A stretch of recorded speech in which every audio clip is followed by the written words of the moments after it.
Test, test, test, test. Thank you, Steve.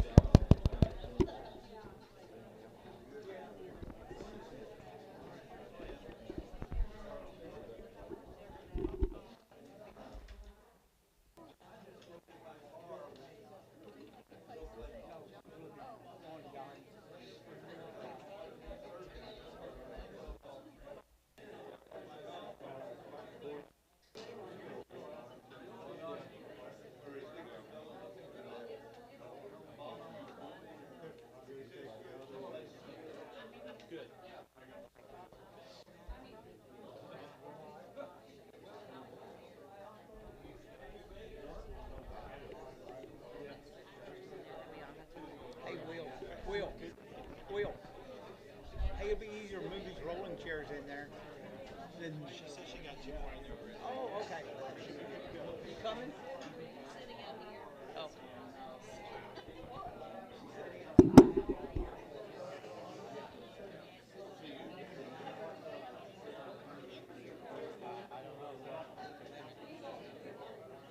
That little extra notice I got everybody.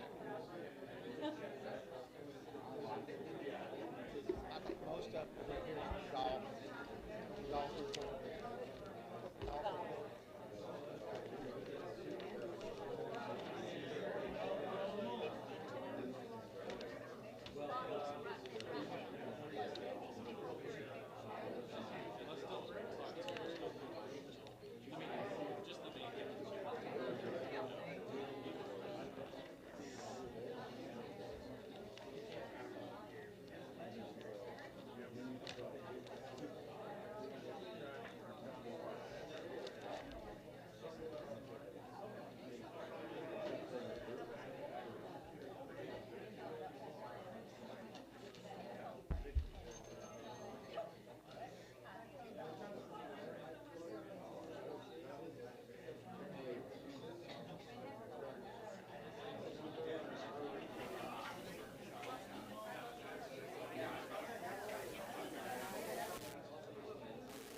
It's about wore out.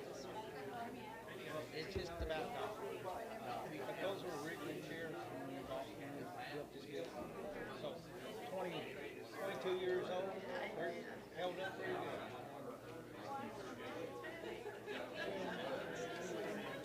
Yeah, it's beginning to crack and stuff. The roof's beginning to crack. And the handles. Uncovered it.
afternoon, everybody. I call this order to meeting, this regular meeting to order. For Meadow Lake City Council. It is 5:02 p.m. on Tuesday, August 18th. Ms. Solozano will lead us in a roll call. Mike Shaw. Here. Councilmember Johnson. Here. Councilmember Bentley. Here. Councilmember Peskin. Councilmember Richmond. Here. Mayor, all present. Thank you. All right, if you would please stand with me for the Pledge of Allegiance, followed by a prayer. Allegiance to the flag of the United States of America and to the republic for which it stands, one nation, under God, indivisible, with liberty and justice for all. All right, if you'll please bow your heads. Heavenly Father, thank you for giving us this day. Thank you for the opportunity to come together to discuss the issues concerning our city. We ask that you give us wisdom and patience as we work through the task at hand, and that each of the leaders here that make up the council uses his or her best judgment for the good of the citizens that we serve. Please bless those among us who are struggling with sickness, and we ask for your healing and hand upon them. We also ask that you please be with our leaders who govern our state and nation, and that you give them guidance, safety, and that they may always be led to seek you. In Jesus' name, amen. Amen.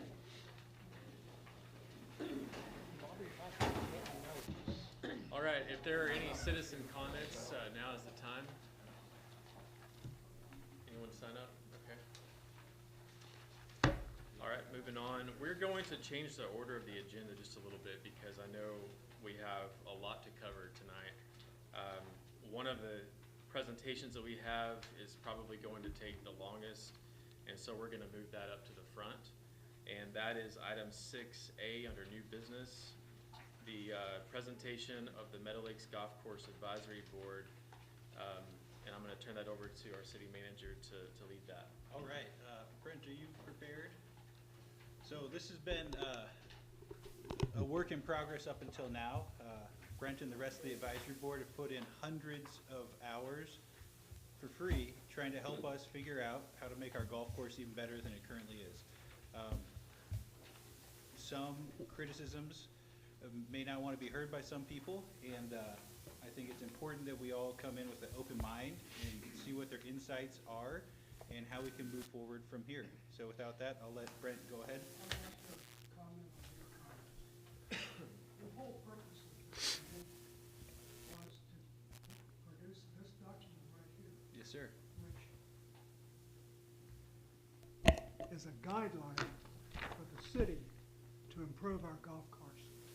It's not to make comments that some people may be offended by, or that they should take exception to. So I take exception to the comment that you made about people possibly being offended, because that's not what this is about. Okay? Yes, I And understand. I hope you take Agree with you. advice. All right. Brent, you got your clicker. Yes, I do. Thank you. All right. Good evening. Oh, that sounds loud. So good evening. Good to see you all. Thanks for having me back from last month. I will tell you that I appreciate you recognizing this is going to take some time. And so as Jerry Reed would say, got a long way to go and short time to get there. So let's get started. So I just want to give you an outline of the presentation. I'm going to tell you a little bit about the mission statement that I mentioned that we talked about last month, and give you the assessment of the operations that we have done so far. Then I got some comparisons to other courses just for additional data points, and then our recommendations, a lot of those that would ask us to provide tonight, so we're not done with all that. The assessments really have in three categories: the financial management, the course stewardship, and the irrigation. So and I'm hoping I'll have enough time to give you a little, just one slide sneak peek of what we're going to be talking about, presenting to you in September. I'm not going to go into a lot of detail on that one slide. All right, so our mission statement, if you recall from last month, was to assess the operations, to identify priorities, and deliver some actionable recommendations. So on the assessing part, We have gone through and looked at the infrastructure and the operations in these areas. We've examined the operations and the procedures. We've analyzed point of sale records, 24,000 entries from last October into July of this year. And once we looked at those, we decided we wanted to know a little bit more. So we went back 2 more fiscal years into the beginning of October of 2023 for the data that we're looking at. As far as identifying priorities, we have the agronomist report that Mr. Shaw pointed out. That was one of the things that we're looking at. In addition to that, we conducted area course interviews for comparison. We looked at the courses around here that get played. Particularly, if you recall last month, the top courses that people were interested in playing in was Delaware Springs and Legend. So you'll hear me reference them throughout this presentation because those are some of the ones that people really like. And finally, as far as the deliverable actionable recommendations, I don't have a check mark there. We have some tonight, but we are not done with all of that part of it. In the areas that we're assessing, I mentioned we're looking at the financial management, the core stewardship, and irrigation. We're going to start with the financial management because we feel that the fundamental problem of operations has to do with the financial management, and you'll see what I'm talking about as I go through. Primarily, we're looking at the lost revenue examples. I'm going to focus primarily on the GovNow hot deals. I'll explain more of that in just a second, and also the Groupon vouchers, and then we have other examples that I won't go into as much detail. We feel that the financial management has had a lack of decision-making on a cost-benefit analysis basis, and that there's not been consistent accounting processes. So a business can be run this way. It can pass an IRS audit. It just can't be run well, and the golf course is a business. So here's kind of how we look at things. The big green piece of that pie are all the paid rounds of golf that were through the data that we looked at. So that includes memberships, punch cards, people phoning in or walking in, that's the public part, and the GovNow paid online rounds. Then in addition, but what you see from that is that almost 30% of the rounds that are played at Hidden Falls are at a significantly discounted rate. 9% of them bring in no money whatsoever to the golf course. Another 9% average about $13 a round, 8% about $11 a round, and another 3% that are zero as well. So when you look at that, I need to explain to you what this, excuse me, I got getting over a cold, the GovNow hot deals. So what GovNow is they're a business. They're interested in trying to make money, obviously, and how they do that is they provide services that we subscribe to, and then in exchange for that, they say, okay, it's a barter system. You negotiate and say, we'll do this for you. So they provide an online booking service for us, where actually they provided the hardware that's in the pro shop, and then they do marketing and whatever and some of their other services. Well, the thing is, in exchange for that is that we give up tee times. And all of the revenue for those tee times, they keep 100% of it. Okay? So you barter with them and say, well, how many tee times are you going to take from us? Or how many are we going to let you take from us? Well, we gave them $122,000 worth is what we're looking at for the lost revenue.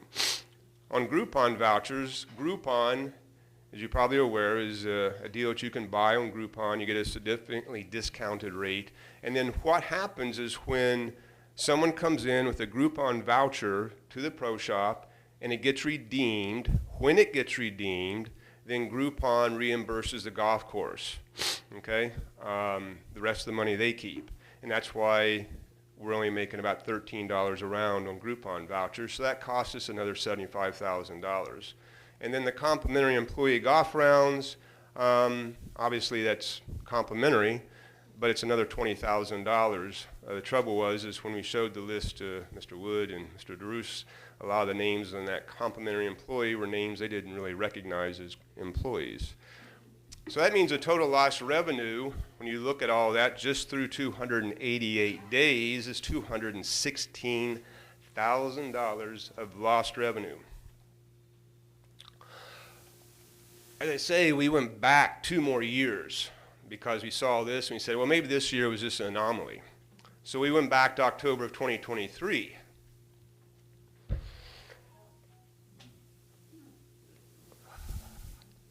almost $200,000 a year.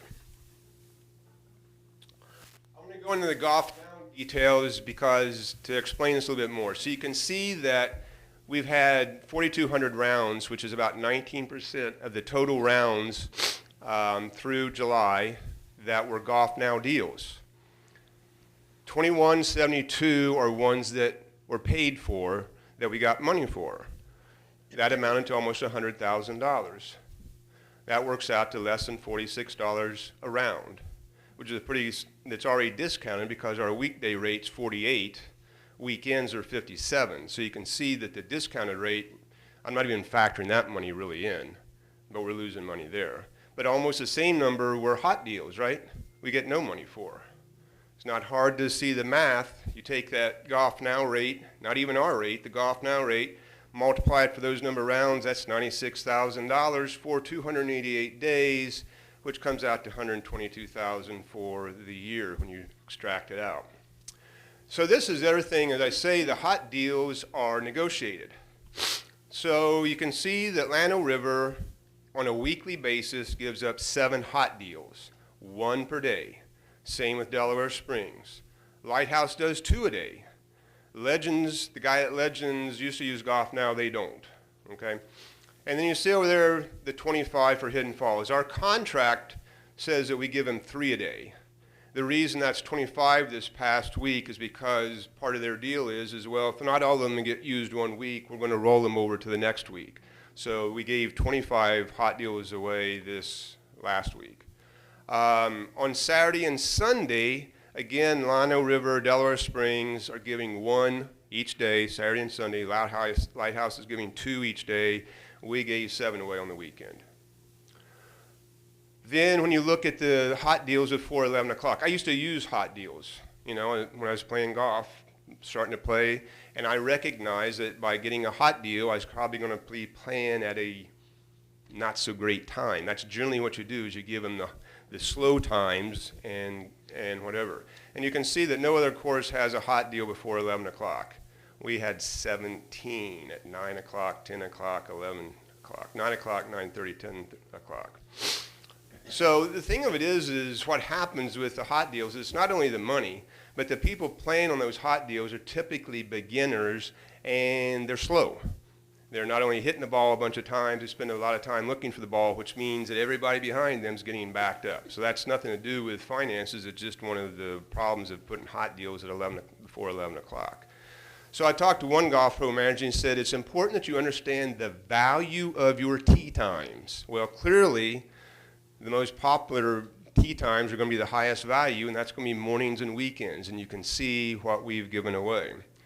So when I talked to we've had a meeting with the Golf Now salesperson, and we were telling him about how it's costing us a lot of money, and told him about $100,000. He said, oh, well, you know, you can't take that into account because there's days that are lost because of weather and whatever. I said, you're exactly right.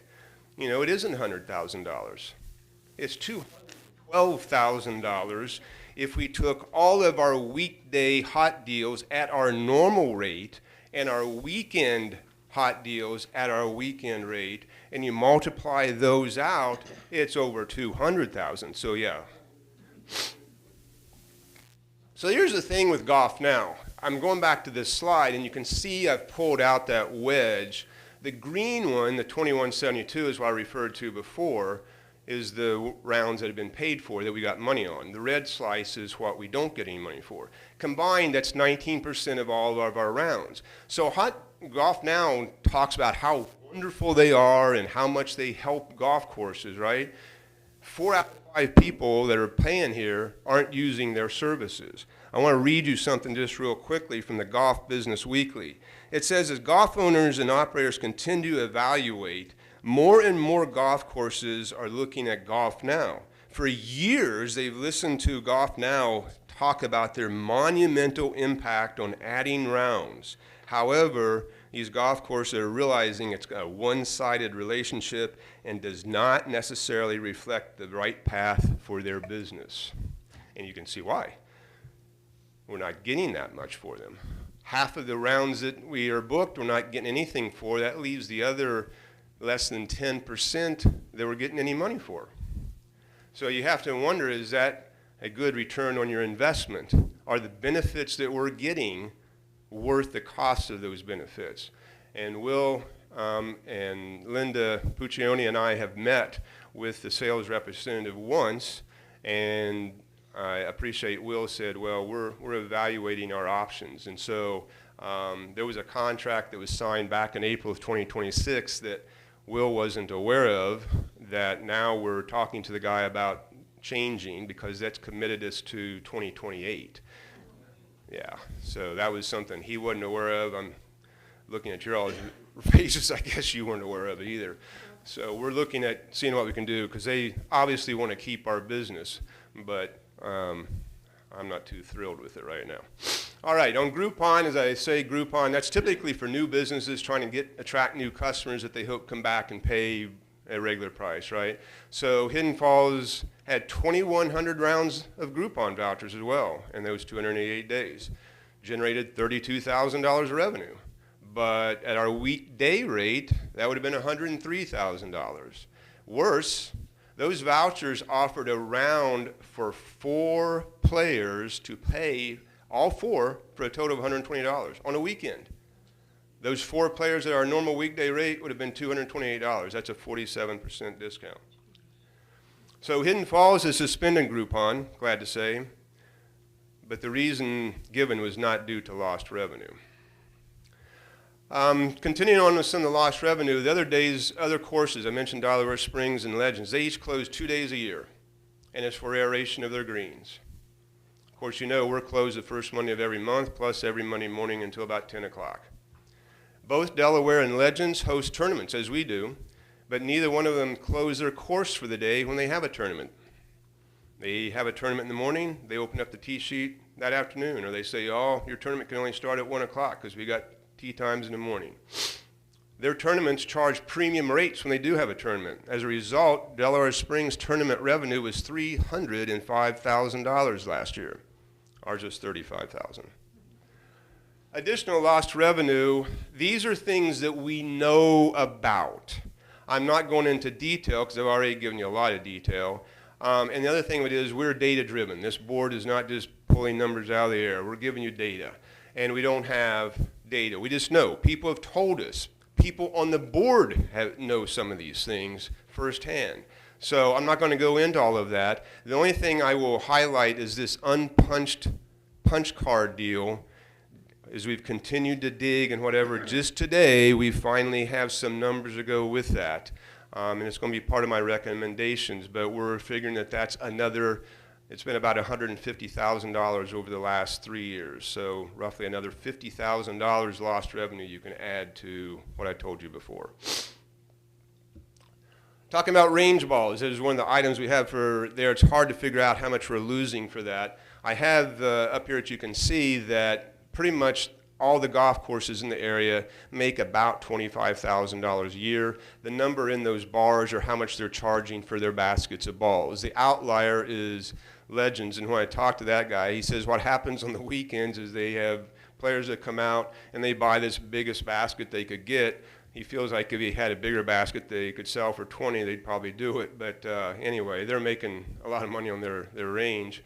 We're kind of lagging behind. Price per basket's not terribly far off, but you know we're $10,000 a year behind everybody else. Which, you know, and we've looked in the point of sales data. We know that people are buying small and large baskets. We see it. What's amazing is that the range balls are included in the membership price in punch cards and in the Golf Now book lines. So why anybody is paying money for them when the balls are right out there in the front of the pro shop and the baskets in the pro shop? It's amazing we made $15,000. This was something regarded to the range memberships that we have. We charge $50 a month for someone to be a range member. And then they get to play supposedly twice a week for $20, which includes the cart. Well, other places, Lighthouse has what they call a player development plan. You can pay $40 for unlimited range balls. You want to play golf? Well, you can play after 1 o'clock with a 10% discount. We're allowing you to play anytime you want, morning, weekends, $20.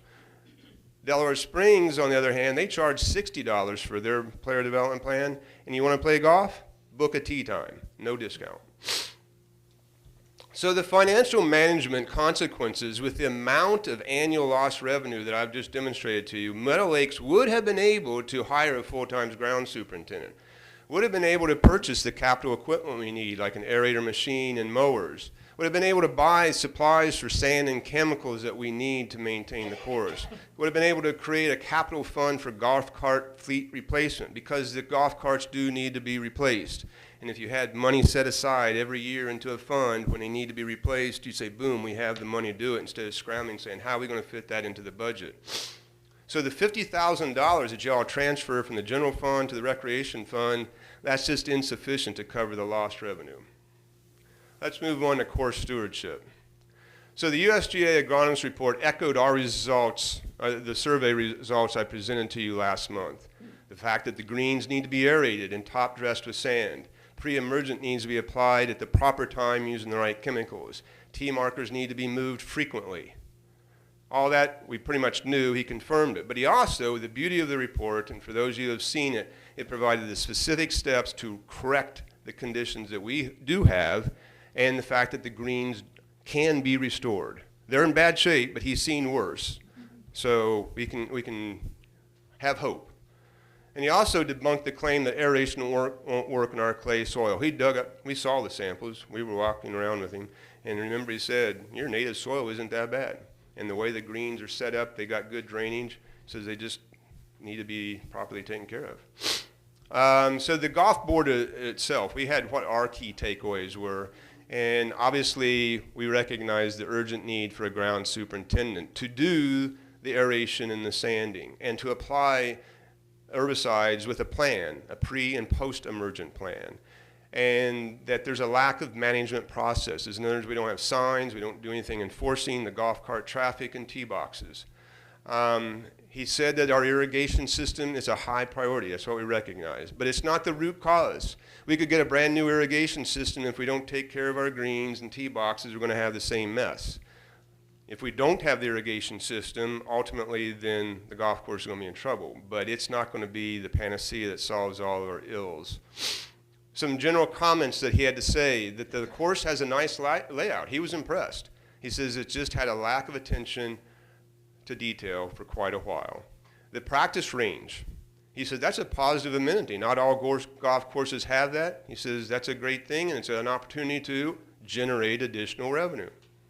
He said successful management of any golf course in Central Texas employs a dedicated, educated, experienced golf course superintendent. Just got to.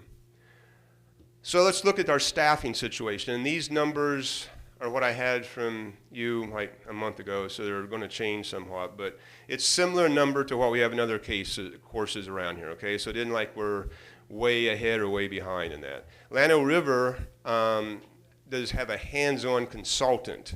He isn't a full-time employee. He's not an official superintendent, but he does a great job out there.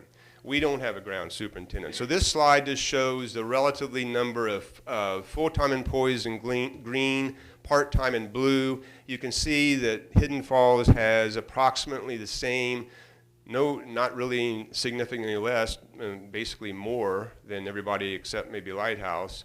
The one thing that's missing, you see, is there's no orange bar for Hidden Falls. We don't have a superintendent. On course stewardship, some other comments. He said that excessive thatch and organic matter accumulation is a result of insufficient aeration and sand top dressing for many years. It's not a recent phenomenon. The regular sand top dressing has not been a consistent part of the greens management. That was evident.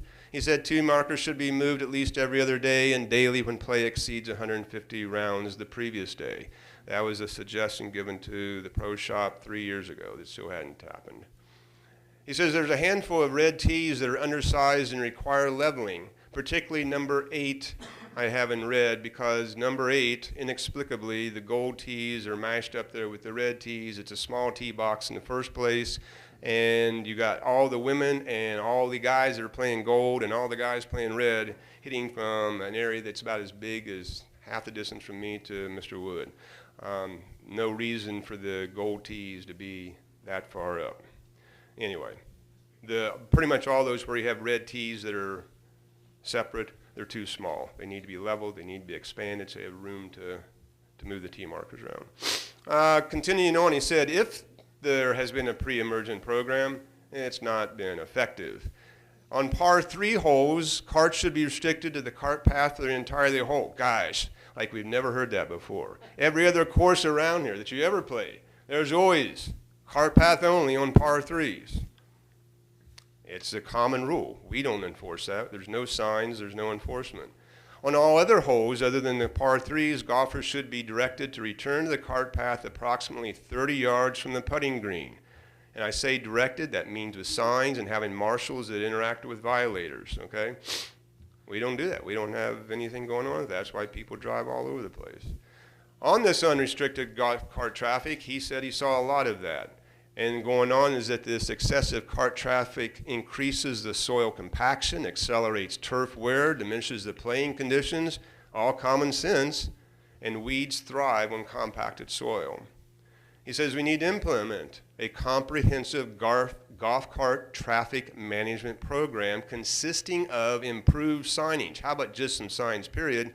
Golfer education and consistent enforcement. So I will tell you that the regular morning groups, the MGA, the Romeos, the WGA, and LGA, they've all been emailed. Let's set the example. Let's lead by example, all right? Let's not be part of the problem. We'd like to get the Wednesday Scramble group to do the same thing. His report gives a lot of instructions. I'm not going to go into that. It's not germane to my presentation, what we're talking about. It's just the fact that he provided all these instructions on how to aerate, how to sand, how to use what chemicals, what equipment. That's all in his report. So, you know, that's a great thing to have for when we get a ground superintendent. All right, a few things about other courses. Delaware Springs, you hear, gets a lot of money from the city of Burnet. I hear that all the time. It's false. I talked to the guy. He said as long as he's been there, they haven't received any money from the city. And the reason is because they operate $171,000 above their expenses. And they just, you may have seen the article where they're just recently raising their prices because they have so much play that they're going to increase their prices. Anyway, you know, I got to say, when I first started playing here 12 or 13 years ago, Hidden Falls and Delaware Springs are about on par with each other. They were about the same course conditions and paid about the same rate, okay, 12 or 13 years ago. And in the last decade, ours is going like this, and theirs is now. You can find online, I was looking at top municipal courses in the state of Texas. One place had Delaware Springs as number 12 in the state. Llano River's annual expenses are $254,000 less than our annual expenses, and they've got better greens. And I would argue even better fairways. Now, I will tell you, their cart paths are like a cow trail, you know, and their cart path, I mean, their carts themselves are noisy and dirty, and, you know, but they get me from one green to the next tee box. So I'll do that because I love playing on their greens. Hidden Falls is the only course with the price range of the range balls baked into the green fees. We're the only ones that do that. So that's lost revenue plus, guess what? Stolen balls. We know, Ms. Richmond, you've seen it firsthand. Yes, I People have. loading up with range balls and going out and playing. I know because I live on the golf course and I see a bunch of range balls off the number 18 tee. Hidden Falls is the only course that hasn't kept rental cart keys in the check-in counter. Okay, I say hasn't, they've moved them inside now, but what was happening before is that golfers could avoid doubling up. I've mentioned Delaware Springs, a lot of courses. Delaware Springs has a starter, so when you go up there and start to play and you show up and you're a single and there's another guy that's a single, they say, you guys need to double up, we'll take the cart back. We don't do that. One of the problems is that it's enabled players to grab a cart and go free. This has really been bad lately because we now start on number 10. So people know the carts had keys in them. They could come from the parking lot, grab a cart, go get their bag, and just trundle on over to number 10 and play. At least now they have to go into the pro shop to get a key, but we're still not doing anything to avoid doubling up. And with all these extra carts on the course, obviously it's more wear and tear on the course because you're putting more out there to be used, and it puts more wear and tear on the course itself. So, as I say, the cart keys are now in the pro shop, but guess what? Here's 3 golfers, and those are 3 rental carts. This was just this past Sunday morning. All right, most other courses desire to have marshals. That was one of the wish lists that everybody I talked to. Delaware Springs does have a marshal program. They don't pay them. They're 21 volunteers. They have to work so many hours to be able to get golf, but you go play Delaware Springs, you're going to have a starter, and you're going to run to a marshal at least once. And if you get off a hole that's cart path only, they're there to tell you. And they're also checking the pace of play. They'll ask you, say, what time did you start? You know, and they're checking. We hired a marshal for 12 hours a week. There he is. It's a presence without interaction or enforcement. So this was out of the newspaper. This is what Mr. Klotz had to say. If people see a marshal out there, they're not going to go out cutting donuts somewhere and screwing things up. Well, I don't see people cutting donuts, but what I do see is players driving their carts near the tee boxes and the edge of the greens, because that guy isn't doing anything but just being a presence. He is not really supposed to talk to anybody. So this was last weekend as well. Those 4 guys are probably mid-20s, drove right up onto the edge of the green. That's number 15. It's a par 3. They should have been on cart path only. Certainly shouldn't be up by the green. In contrast to this gentleman, Mr. Glenn Slay, he turns 92 in October.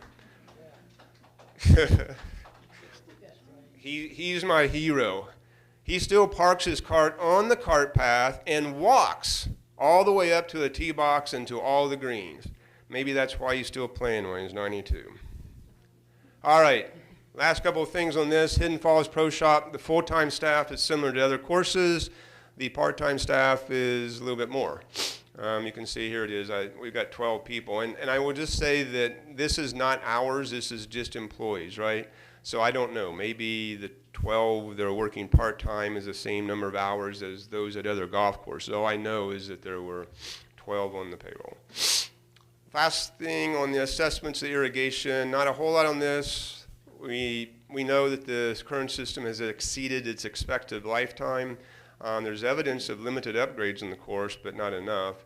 There's standing water on the course. We know, he said that the PVC pipes, after a while, particularly in this clay soil, they are going to end up shifting and moving, and connections break, or and they're a problem. So we have leaks. And then the other areas where the hydraulic controls fail in overwater areas. Nothing that we didn't really already know. But he did say that the pump house is operating with the pressure on the system. He's been places where they couldn't run the pump house because if they did, it would be spewing water all over every place. So they only turn the pump house on when they begin to irrigate, and they turn it back off, or otherwise we'll have a real mess. We don't have that problem, at least not yet. And then this is just the details. Replace what we've got with HDPE, piping, put in the electric valves and computerized control, all of that's in his report. So that's the summary of those 3 categories. So let me just close it out. This summary is that the financial management has cost the city at least $150,000 a year, and with the punch cards not being punched, that's probably closer to $200,000 a year. This lost revenue has a cascading negative impact on all the operations. The decisions, I said, is not really on a cost-benefit basis, and we're not valuing the premium tee times. Course stewardship, the ongoing deterioration of playing conditions, we know that. We acknowledge that a knowledgeable grounds person is absolutely critical.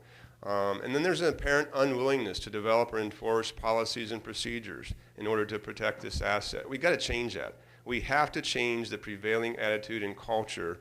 And I say, we're trying to do that in the regular morning groups. We need to change that, or we're going to risk losing future rounds being played here. And I will tell you this, the golfers expect and are accustomed to common golf course policies. You just know that from other places. And I find that there's more respect to those courses when they see that they're well maintained and that they have policies that are enforced, you know.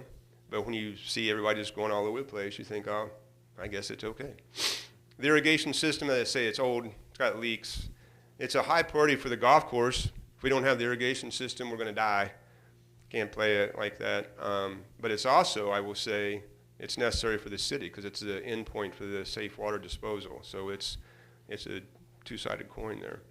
All three of these have to be addressed in order to be successful. So how we got recommendations. Here we go, finally. I will tell you that in the green font, it's referring to what we kind of categorize as the financial management. The blue will be regarding the core stewardship. These things don't really cost any money. Revise the pro shop practices for green fees and carts. First thing we're going to do is renegotiate this Golf Now contract. We're already underway. We've got a meeting set up on September 1st. We're going to try to get that thing a little bit more palatable. Make the Groupon suspension permanent. It's been suspended. We just need to stay away. And determine policies for complimentary rounds. Don't know exactly what that's going to entail yet, but it right now is a leaky basket. And then we need to establish and follow a rental cart policy. It's not just moving the keys inside and then people going in and still doing whatever they want to do. Moving the range balls and baskets behind the desk. This is just a no-brainer, you know. Ultimately, we're recommending that baked-in price for range balls be just wiped out, with the exception probably of memberships. But otherwise, you want it, you know, the basket should be ready. You want a basket of balls, here it is, sell it. Easy money. Even before you get a ground superintendent, we can shortly instruct the mowers how to move the tee box markers. I am absolutely convinced with a little bit of instruction, they would be more than willing to do that. They just don't know. So when they get ready to mow, it's kick the tee markers off to the side, and when they get done, they kick them back on more or less the same area, right? We can come up with a plan for that, say, here's what you guys need to do it. I'm sure they would be able to comply. Some more immediate investment recommendations. These are going to cost a little money. Obviously, we need a ground superintendent, whether it be full-time, part-time, a consultant, or just a capable foreman that can follow the instructions that the agronomist had to say. And part of that is that we need to begin as soon as possible the aggressive aeration of the greens. It was sanding and then rolling, and that may mean buying or renting an aerator. Number 3, we need to manage and implement a comprehensive golf traffic management program to reduce the damage that we're seeing. Signs in the course, signs in the pro shop, barriers. I went around today with Johnny. We were looking at different places where we can put up ropes or chains or cable or curbs or rocks or whatever to keep people out of some of the areas that they shouldn't be driving around on. And then to come up with a plan for marshals so that they can interact with the violators. They can do it pleasantly. They don't have to be, you know, ogres about it, but still just to go and say, hey, you know, just as a reminder, we ask you to keep the carts on the cart path. Just a simple thing like that, right? And I can tell you, I've encountered that myself before when I shouldn't have been off the cart path, and I was. And you just go, okay, yeah, I'm sorry, get back on.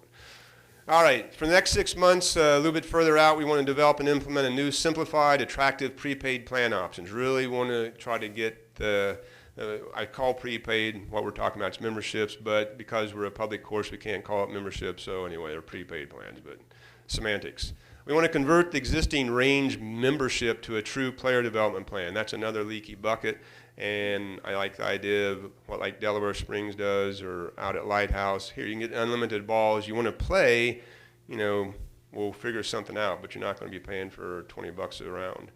Eliminate punch card sales. Okay, this one I have to give you a little illustration because what I have here is words, but it may not really register to you, okay? So what I've got is a fact. It creates problems for fiscal year accounting, and according to the point of sales data, that there's an imbalance between what's purchased and what's punched. So let me illustrate this. Here's a punch card. I bought this in 2022. Still valid. The reason I have it is if I have an out-of-town guest come in that I want to be able to not have them pay, I go in and I can say, hey, you know, put him on my punch card, right? All right, first thing, the fiscal year accounting. This was bought and paid for in 2022. It shows up as revenue in 2022.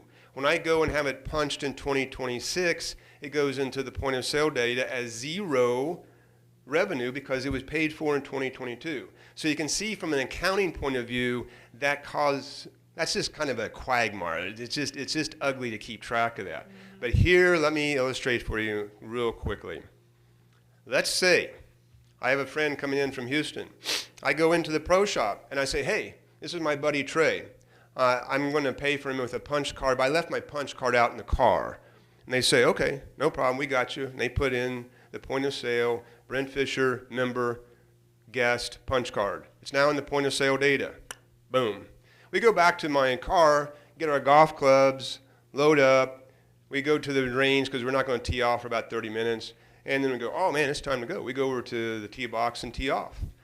I neglected to go back to the pro shop and have it punched, right? So we play the front nine and make the turn. I go in to the pro shop and Colleen's working. Colleen's great, by the way. I go into the pro shop and Colleen would say, hey, Brent, you didn't bring back your punch card. I go, oh yeah, sorry, here you go.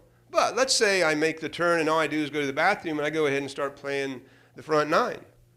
And then when we get done, I go back to the car, load up our bags, and we go have a beer.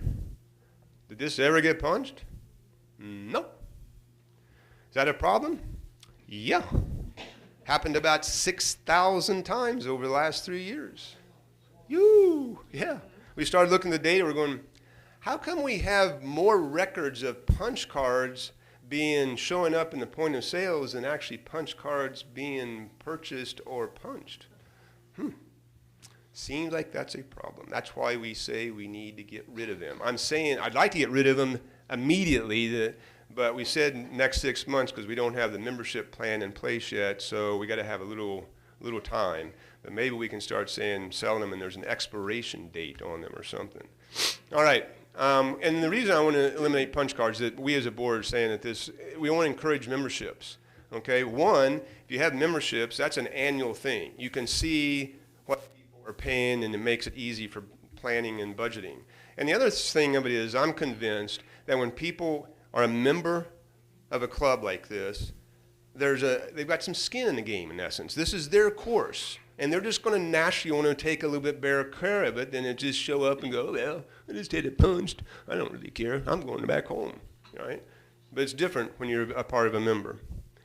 And then we want to develop and implement a starter marshal volunteer program. We haven't figured out all the details on these. That's why it's out there for 6 months, right? We're going to be meeting next Tuesday, and we're going to be working through some of these issues, but that's 6 months out. Finally, longer-term capital investment. Obviously, we understand. Got to have an irrigation system. The golf course has to be watered. City needs to get rid of it. We got to figure out how to do that. That's a long-term capital.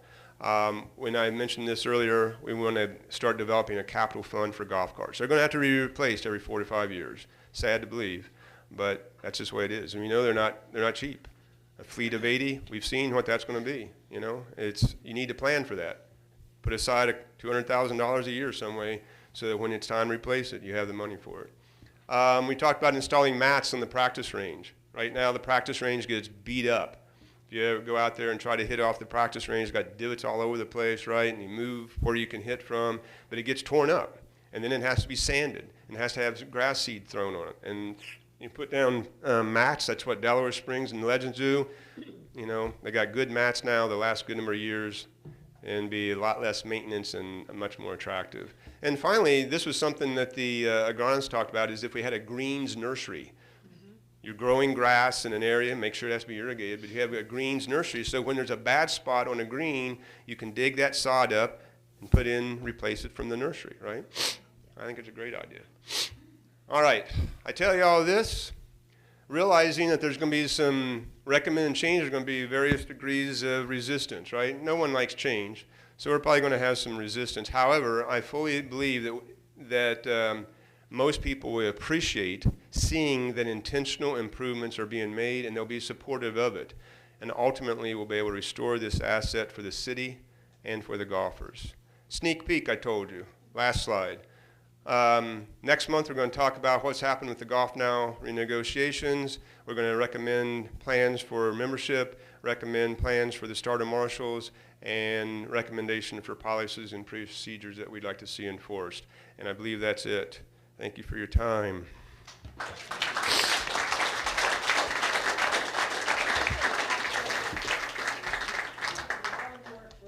Thank you, Brent. We sure appreciate it. We're going to have a question and answer period with this gentleman. We can. Answer. We can't answer, but if there are Comments. questions, you have up to 3 I minutes. only have really one question. Is the golf course making money or losing money today? Today, correct me if I'm wrong, we lose a little bit of money, particularly if we didn't add the $50,000 in from the general fund, right? That's right. There you go. Thank you. Okay? Anything else? Tell them we're in our budget hearing, that we will have our budget hearing. Budget hearing coming up. Is there a representative from the golf course here? Is there what? I'm sorry. Is there a representative from the golf course here?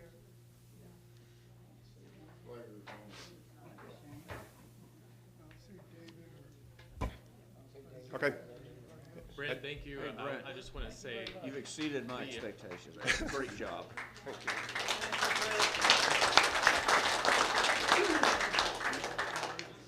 the committee's put a lot of work into this, and if we had to hire a third-party consultant, it would cost us thousands of dollars, so we thank you for your volunteer time. Yeah. Does any other council members have any questions or comments related to his presentation? No, except we will be having a budget hearing. If anyone, we haven't set up, have we set a date for the public hearing? Yeah, it's the third Tuesday in September. Okay, you may want to make that announcement. Yeah, I just thought they might want to know when the budget hearing is, so if they want to see. As a reminder, our budget hearing will be the third Tuesday in September at 5 p.m. That's the 15th.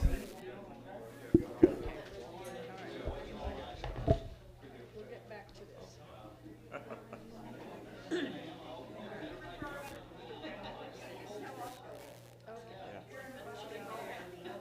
Well, I guess we've covered the most interesting portion. No surprise there. Can you turn my mic up? Let me go fix it. Yeah, I think.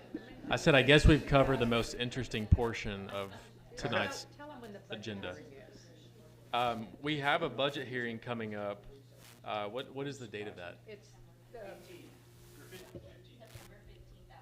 September 15th at 5. Just want to let everyone know, since you're all in the audience, actually, some of you are still here. So a lot of you left before I could get that out. yeah. Okay, well, we're going to move on. Again, thanks to Brent and the Golf Course Advisory Board for the presentation. It was so thorough. We have a lot to think about and a lot to address over the coming months. And we're definitely going to make a lot of changes to the course to make sure that we follow his recommendations. Moving on, let's move to our consent items.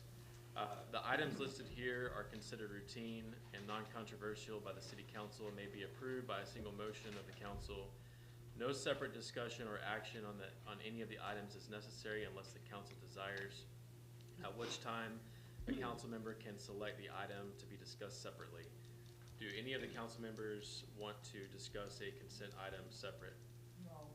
Yes, because we do not have anything on the golf operations in our packet, so we need to pull that one out, and the city manager's report, and on the financial statements. Okay. Why can't we just approve everything without having to go over it? I mean, Ball's here, we've looked at it, do we have to go over it? Can we just approve it? We can approve everything unless Then a you can't council see it. member brings something up that they want to present. She didn't bring up all that stuff. No, I just wanted those three items. Just those three. Yeah, just those three items. And the only question, is Jerry Mason here tonight? No. No. I mean, what he does is, nobody wants to do that a lot. Did you read that report of Yes. the patrol officer, animal control? He's very much appreciated. I wish he was here to say thanks, and I'll reach out to him individually, but I just want to point out. Yeah, he does do a lot of work, and his reports are very thorough, which we appreciate. And And some of them are funny, Yeah. no doubt. But Some are Some not. of them are sad. Yeah. Some of them are kind of sad, but anyway, I just wanted to highlight what a job he does for all of us. Absolutely. Yes, he's very appreciated. Okay, so, Mr. Mayor, I'd like to make a motion. okay, I move that we accept on the consent items all except item 4B, 4CI, and 4CVII. Okay, motion accepted. Is there a motion to approve of the consent items? You gotta have a second. Oh, we need a second for that? Okay. Okay, all in favor? Aye. Okay, now moving on, is there a motion to accept the consent items, the remainder? Oh, didn't you want to go over them? Yes, Well, the remainder that we left in there, to accept those. yes, we just voted on the, Well, no, I think we voted to pull yours out. well, no, you don't have to vote to pull it out. I just said just that, well, all you have to do is just say my motion was to accept everything except those items. That's all we Gotcha, need. okay. Yes, so we can go Okay, on so now. we What can were move. those items again? It is the financial statement, the city manager's report, and the golf operations, because we don't, the golf operations, we don't have in our packet. Okay, so we can now discuss 4B, which is the financial statements. Okay. You can just give us the highlights. Sure. I'm going forward. So this is the net worth of the general fund. You can tell each year we get most of our money at the same time. I wanted to put this up as a physical representation of page 14. I had a question about what is this liabilities and equity and net worth mumbo jumbo, basically. And so this is that net worth is our average net worth on any given day in a month. Assets are in green and liabilities are in red. Overall, in the general fund, we've had, I'm sorry, you still don't balance. what is, Assets equal liabilities and equity. And I talked about this last month. I mean, I'm a bookkeeper. That's the major thing in accounting. Assets equal liabilities and equity. They don't balance. What page are you on, Barbara? that's 14. 14. 14. Yeah.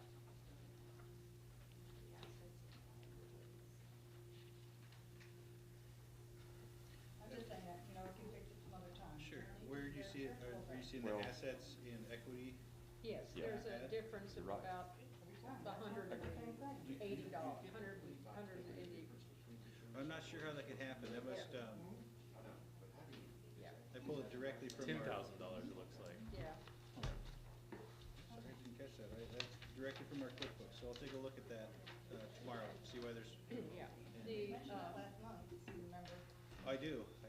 I thought it was corrected. My apologies on that. I have a comment on the general fund.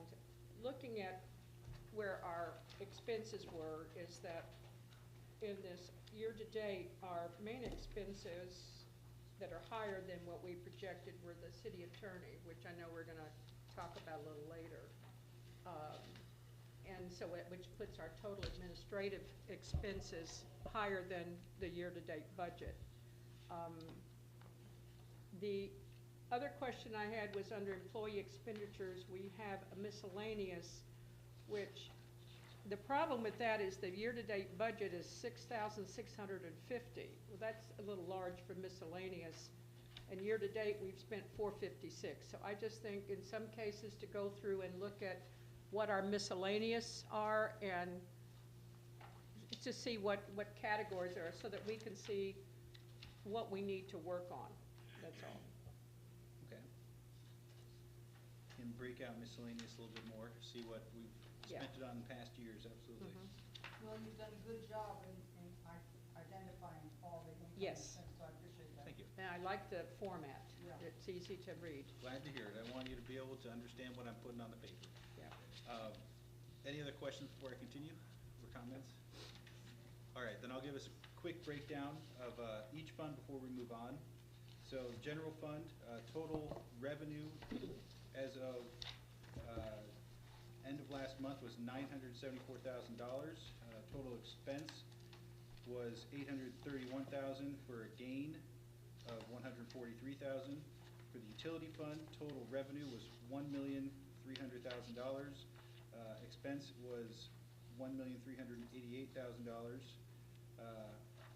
Sorry, the revenue was $1.329 million. So that's a fund loss of $58,988 approximately. In recreation fund, total revenue is $903,000, and total expense so far is $981,000 for a net loss of $78,000. That includes transfer from other funds in the amount of $84,000 so far this year. Okay. On whole, our city is positive $8,375 so far this year.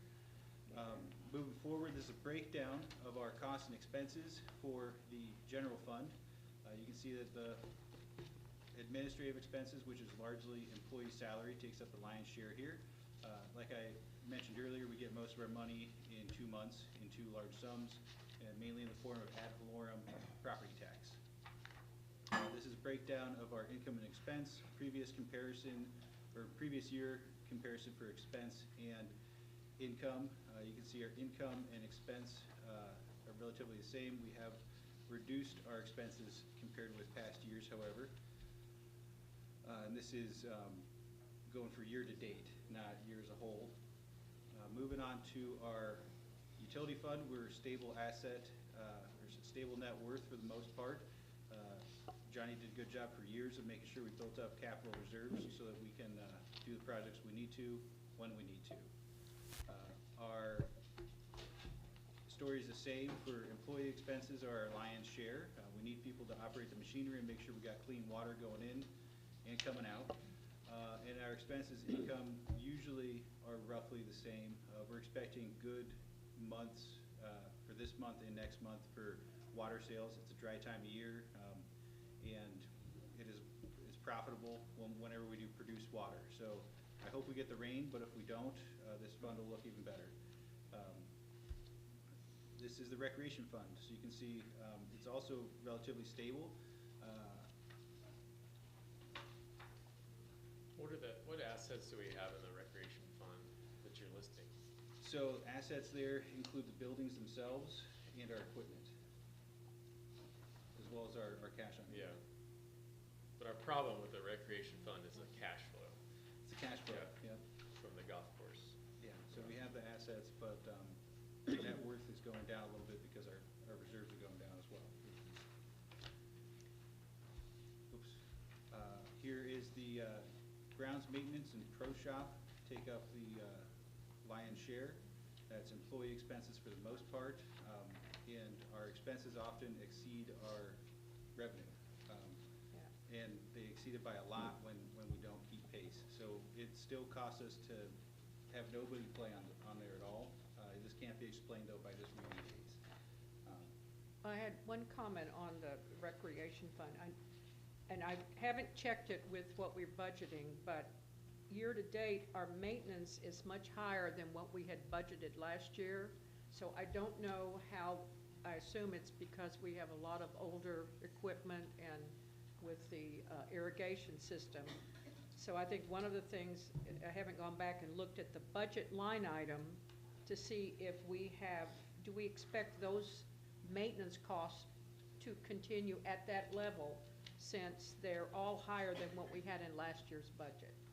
They may be. This year we fixed up a lot of equipment that had just been kind of on a to-do list. We hired a mechanic specifically for the golf course. He's a fantastic employee. He knows what he's doing with everything on that golf course, but a lot of those costs are just in buying parts to repair things that had not been repaired, as well as the golf carts themselves. A lot of them needed work, some small, some big projects, but those all add up very quickly. I just wanted us to go back and take a look to make sure that we've got the proper maintenance numbers for the budget that we're getting ready to adopt. I'll make a note to double check that. Yeah. Because it is likely that as our fleet ages, it'll deteriorate at an increasing rate, and we'll have to do more repairs to it. Okay. And then here, is that all, Carolyn? No, that's it. Okay. And then here, you can see our comparison, just like I did for the other 2 departments. Our expenses greatly outpacing our income, and our income comparatively is not growing like we want it to. It says this is fiscal year 25-26, just for clarification, not last year, this current year. So where we stand right now, and we need to make sure that we have revenue trending upwards. And I think that, Do you know why the expenses for July were so high? Was there anything in particular that stood out? I think it's probably a lot of the watering really kicked Mhm. up, and we discovered a lot of leaks, had extra hours. Yeah. Do you know, Johnny, anything I'm missing there? Well, there's some purchase of some equipment, I think. Plus, Okay. we had the several $1,000s worth of maintenance on several pieces of equipment. That was one big thing. The other, there shouldn't have been anything else major except those items that would affect it.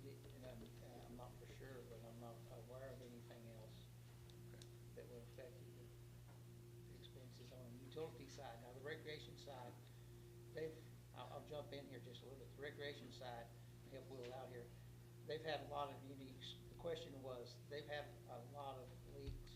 They've had, he's in the process of, like, we need the sod cutter, we need some stuff to do the putting green. He's been doing a lot of work on a lot of equipment, trying to get it all back up.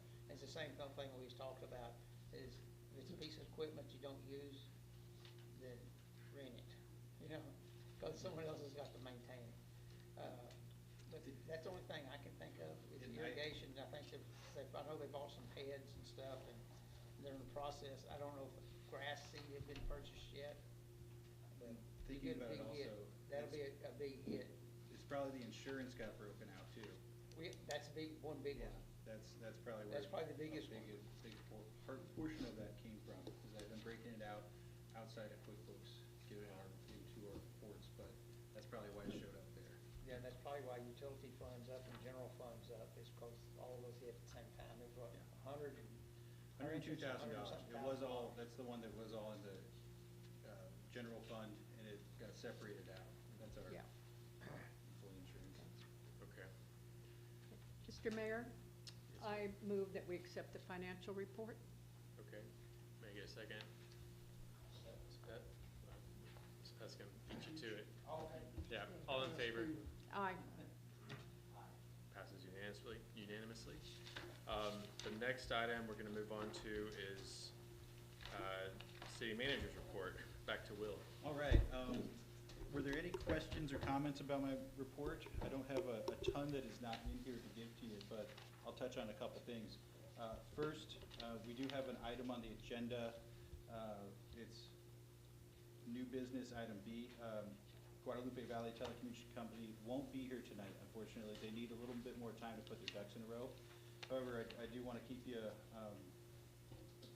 involved in this exciting opportunity where they want to come into our community and put down fiber at no cost to the residents or the city. They want just to get the correct permits, so no one is upset with them for coming in, and then provide affordable, competitive internet service to every house within about 12 months of breaking ground.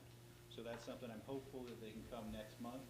The POA will need to be involved too, because their process for putting lines down is micro trenching, where they just trench a little bit along a street, and then they cover it back up. So coordination with any road project is critical, so we don't put down new road and then immediately tear up a small portion of it. Yeah. It doesn't look bad, but it just would sting if we put down new road and then immediately cut into it.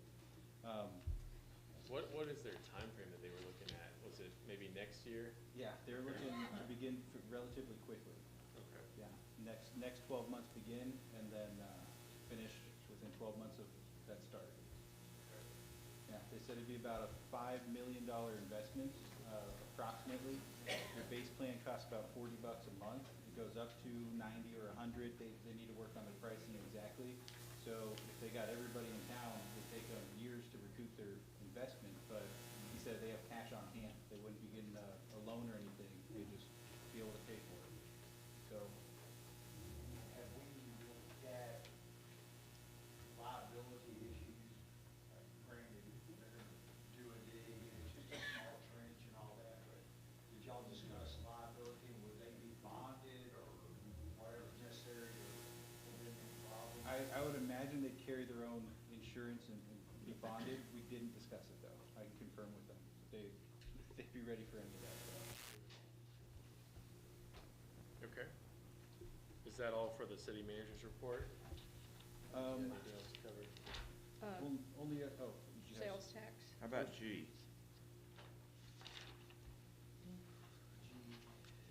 Oh, right. That is a discussion item tonight, but I can discuss it here also. It's in my report. So item G in new business is about local sales tax here in Meadow Lakes. And that is not a fun discussion because everybody hates taxes. I'm one of them. We don't want to raise them ever unless we have to. And I don't want to answer the question whether we should put a sales tax in, but rather how do we adopt a sales tax, as well as get the discussion started on why we would ever do so. But sales tax is adopted by an election of city voters. It's not something that the city council can unilaterally impose upon anyone. The city council can call an election by adopting an ordinance by a majority vote of its members, or they can receive a petition signed by at least 20% of the number of qualified voters in the most recent city election. It has to be held on the first uniform election day. That date occurs after the tax election is called for by ordinance or petition, and needs specific ballot language. Right now, sales tax is just the state sales tax here in Meadow Lakes of 6.25%. It could go up by an additional 2%. You need a justification for every cent you take. And there's lots of different reasons you could have it, but general municipal business is one of them. Right. So basically, you could, yes, sir. And what would be taxed? Yeah. Golf course operations, what else besides that? So there'd be golf course, restaurant Amazon. operations. Say again? Amazon, that's the big one. We collect that, We don't collect it now. we don't now. No, there's no sales tax in Meadow Lakes that goes to Meadow Lakes. So if you order something from Amazon, right now, if you do get sales tax captured at 8.25%, that's not coming to us. That's an error, and it's going somewhere that they don't actually have the taxing authority to do it. So I haven't confirmed that happens, or I've confirmed that it happens, but not the frequency at which it happens. But Amazon would be one. Any home businesses operating in Meadow Lakes would also be subject to that sales tax. So what are we thinking about this? What are we thinking about implementing it, doing something with it, or what are we thinking? Well, I've been asked the question of how could we generate more revenue? The golf course and the advisory board brought us some information about how we can do that through there. With our community center coming up, we have to find a way to make sure that it has the care and personnel to be successful. Rough estimates are that with a 2% tax, we could generate at least $30,000 per year, which would pay for an employee part-time at least to come in and make sure the place looks nice. Would our residents pay more money for something if we implement that? Yes, ma'am. Yeah. Some of them would, some of them are already charging the The vendors thing- are already charging I've it. done some research on this, and I looked at my family's own online purchases, and when you order from someone like Amazon or Walmart, They're fine. you're fine. They don't collect the extra 2% city sales tax because they have it scoped down to who we are in Meadow Lakes. But if you buy from some other online vendor, like say a boutique furniture store online, they don't differentiate between Meadow Lakes and Marble Falls, and so oftentimes they collect the full 8.25% because that's pretty standard throughout Texas. And so that 2% that Meadow Lakes does not collect goes to a state fund, and it gets, I don't know where it goes to. So it doesn't mean that our people would have to pay more money. It means that we would get, We would be capturing a lot of money that we are already paying for. yes, The yes. city would be capturing a lot of Can money. I say something? Yeah. I'm kind of out of tune. You put into the speaker, please, Johnny? Basically, in considering this, we're taxing ourselves, because garbage is taxed, and then your telephone, TV, all of that will go up 2%. So the vast majority of the money being generated would be generated from us Yeah. by increased rates and fees. Because, garbage will go up 2%, telephone, TV, everything else will go up 2% to recover it. And then The only things taxable from the golf course is cart rental. Is the only things taxable. Cart rentals? Cart rentals is the only thing taxable. Everything else is not taxable. So, is Golf not. fees? Golf fees are not taxable. Merchandise? Merchandise Merchandise is. would be, yeah. And, you know, Will and I, Food we and talked, beverage. we discussed this several times, and, you know, we don't know what the restaurant's doing, but probably there's about $100,000 of taxable sales. Is that kind of like we come up with, about $100 to $120,000 in taxable sales? That's being paid by someone else. But, well, probably half of it's paid by y'all. The golfers will pay part of that. So, I mean, and you're considering it, you're increasing taxes, to me.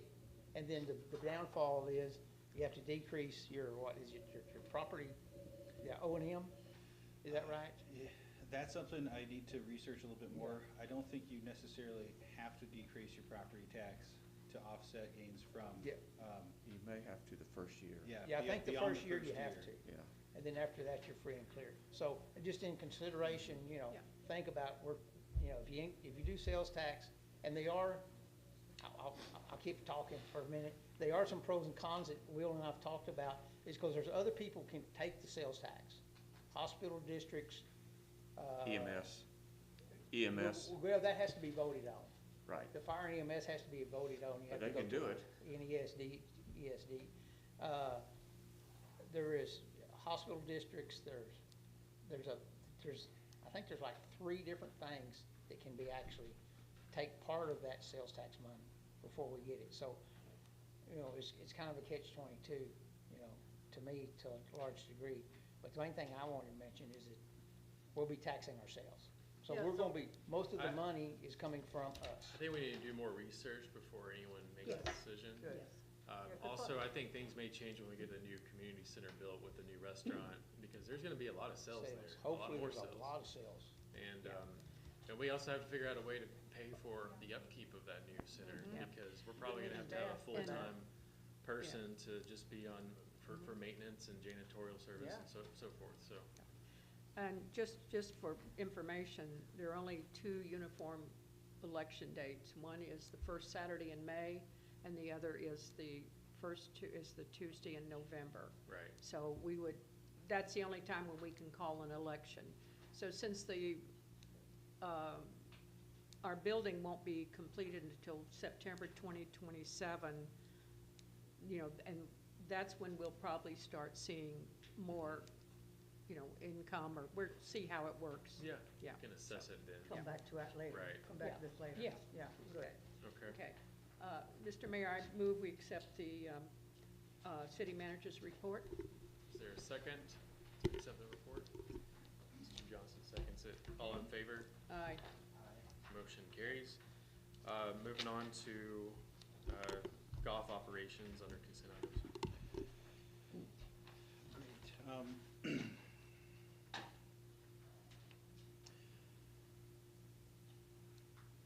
Just making sure I got my ducks in a row. All right, so our average play per day has been trending upwards. I'm sorry this was not in your packet, for the last several years. So looking at 23, 24, 25, 26, average per day in 23 was 91, 24 was 95, 25 was 103, and this year it's 107.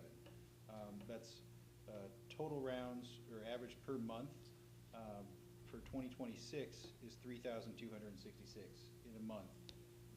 In 25 is 3,143, and yeah, it is trending up. So we are getting the business, but like the golf advisory board was saying, we're not capturing that percentage of revenue that we probably should be. And we are scheduled to talk on September 1st with Golf Now, specifically about the contract, to see if we can get those times changed. If they said, no, we're not working with that, that probably would have been a done deal, and we would have had to go a different route.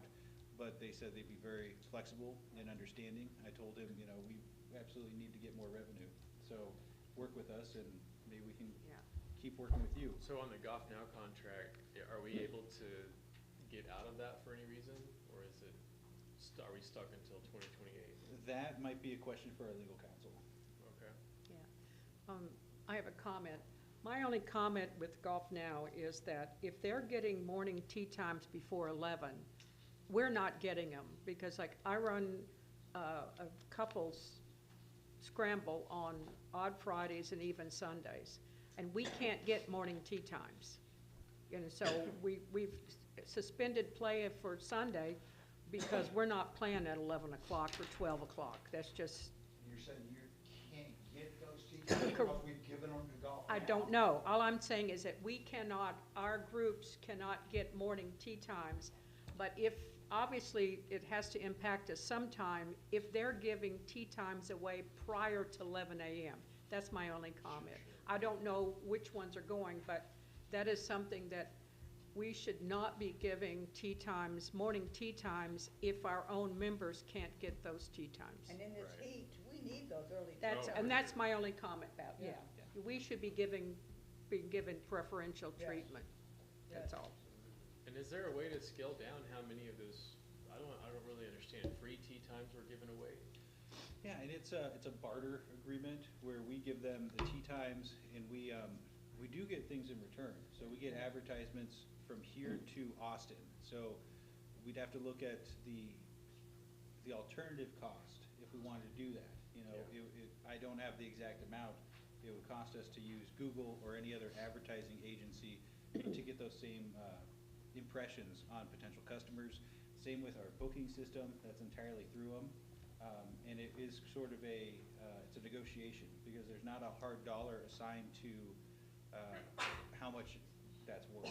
They just say, what do you feel it's worth? And so for us, I don't think $200,000 is the answer. It's not worth that. But if they work with us,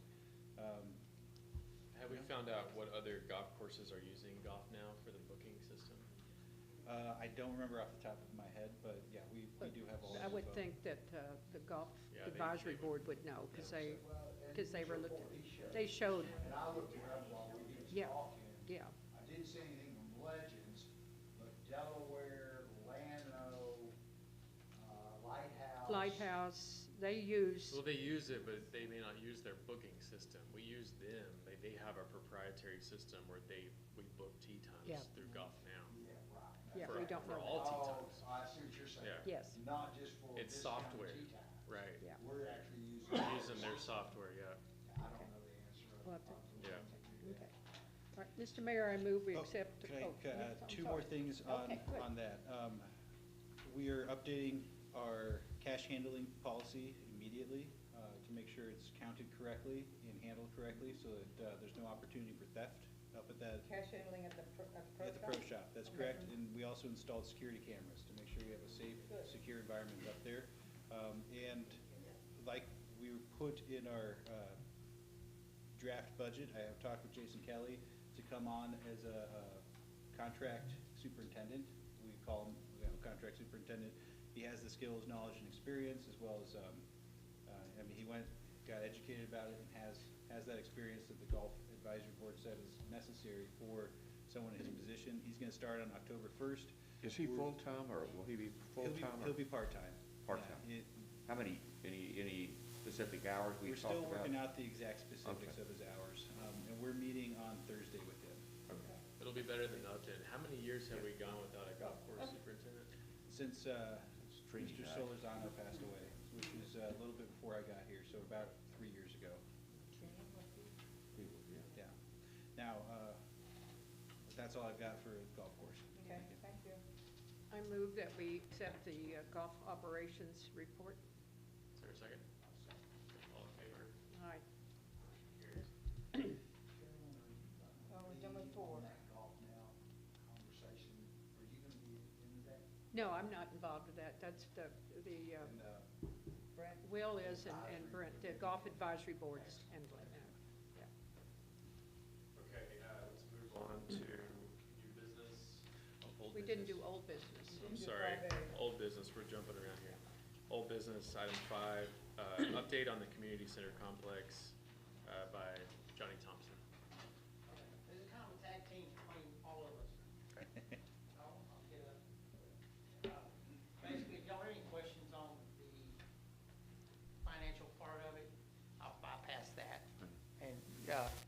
just give you a little update.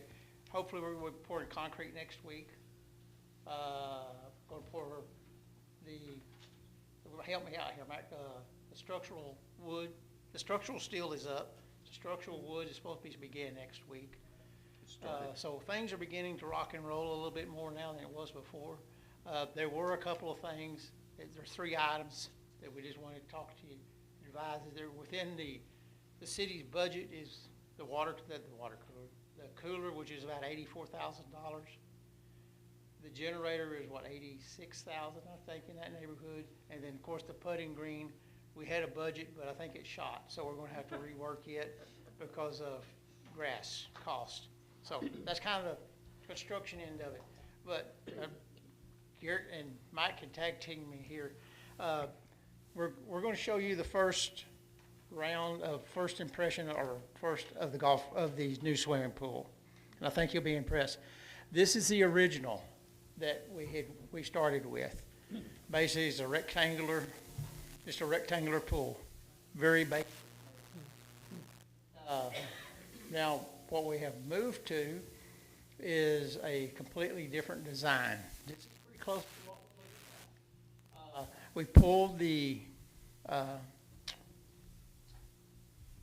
lost for words. Splash pad, and actually ended up putting it into the pool to some degree, not completely. Oh, yeah, that one will show it better. That one right there. So it'll look something very similar to this. I think we gained about 300 or 400 square feet of actually pool space. It may be a little bit more than that. Looking at a local contractor that's got experience in pools like this. We met, when was it, day before yesterday? Monday. Yeah, Monday on the pool and went over some details and stuff. It will have, as it stands right now, we do have covered shades, permanent shades. And what else am I missing? I know I'm missing something in here, but it looks a lot better. I mean, it looks a whole heck of a lot better than the rectangular pool that we were looking at. We were able to figure out how to cut some costs by moving the splash pad into the pool to make it a beach access type thing, where it's a gentle slope. And then you get the splash, the fountains. Yeah, there'll be something like that, be some squirting stuff up in the air, and plus you got some water into it and some stuff. And with the savings that we were able to find, we were able to factor in implementing a self-cleaning system in the pool that's probably gonna cost around $60,000, I think. Yeah, it's a lot of money to But it's invest. gonna save the city a lot of money in the long run for cleaning. And looking at the budget, that cleaning system is what our overrun is. We are over. But basically the pool, correct me if I remember correctly, the pool itself was right on budget or close. But we were thinking by adding that self-cleaning, it cleans the floor automatically by itself.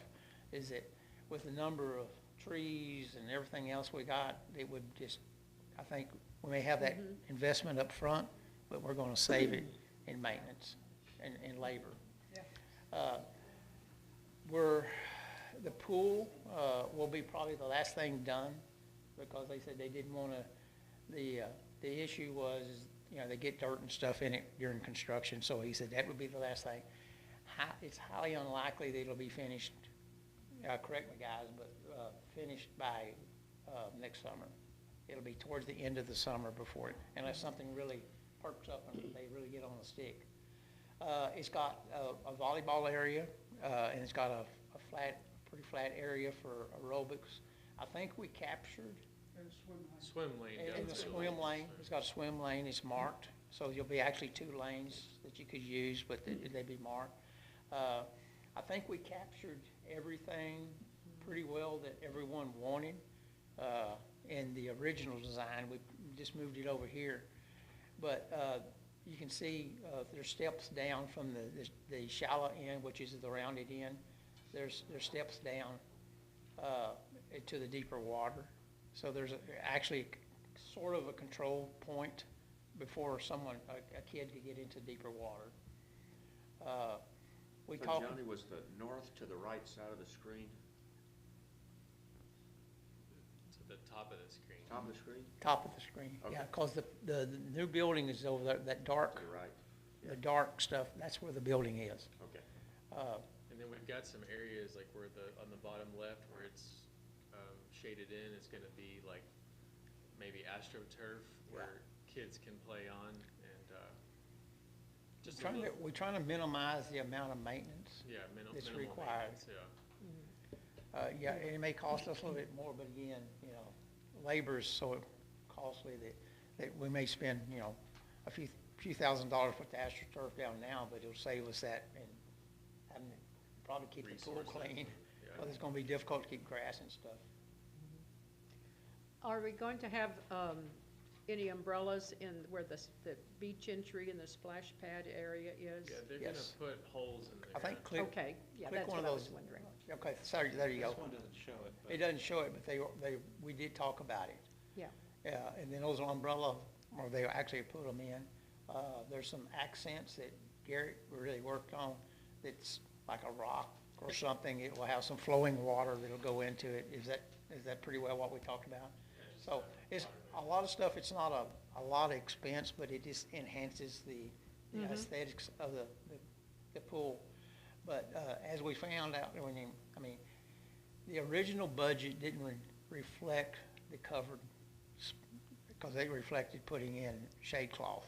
So actually, we're getting the pool plus the covers, which are not cheap. Good, So yeah. Metal. permanent metal covers. And I think we're getting a little bit more decking around too. Yes, We've it'll be a larger, moving the car path out a little bit, because there's gonna be a walk-up window to the restaurant from inside the pool area, so Yeah. there's gonna be a lot of people Yeah. utilizing that area to eat, I think. and we're going to use I guess as it stands right now, cool deck, which is, I guess that's pretty similar to what we had on the old pool, but it's not gonna be wore out like the old one was. So we're going to probably use a cool deck, which, they talked about, salt, and I think that got overruled pretty quick, because it's kind of rough on your feet. And we talked about, then we went to the other. And the So- entrance to the pool area is, I see where the restrooms are, That will be one, where the restrooms are at the top. at the top, yeah. Here's one. That's the. Okay, And here's the other. And then there's an and entrance right there's the there. other one, Yeah. okay. And then the walk-up window is right next to it, that little cover, In here. that's where the walk-up window is for so. And is that parking down there for golf carts right there, what looks like a lined Yes, ma'am. area? Yes, Okay, ma'am. Good. Yeah, So that's. we've had to cut some of the, Right here. we've had to cut some of the Yeah. original, parking, because we're not gonna asphalt, because we had to cut parking, if you remember, when we were working on our budget, we had to cut the Yeah. size of the parking down. So that eliminated an access to part of it. But most of it would be accessed off of the cart path. Okay, So, but anyway, we just wanted everyone to know, kind of what this It looks is gonna good. look like. I think all of us has been pleased with what they've came up with. It's different than what we started with, but I think it's a more pleasing aesthetically pool than we had originally, because we just had a rectangular pool and had no features, no nothing. So this comes out, and again, we're about 60,000 over budget. The question was raised, I guess, when we had our meeting, is where's the 60,000? They have some contingencies. They haven't touched those contingencies, but what did I say, 92,000, I think, interest earnings Yeah. was like 92,000 more than we had budgeted, and that's not factored into anything. So we have some money available. We're banking right now on contingencies. We'll throw that other in if we need it. So, but anyway, I think I know the committee that looked at it was really pleased with what they came up, because we told them, here's what we want, kind of design it. So we didn't use a pool designer, it's actually an installer that did it That's all. good. So, anyway,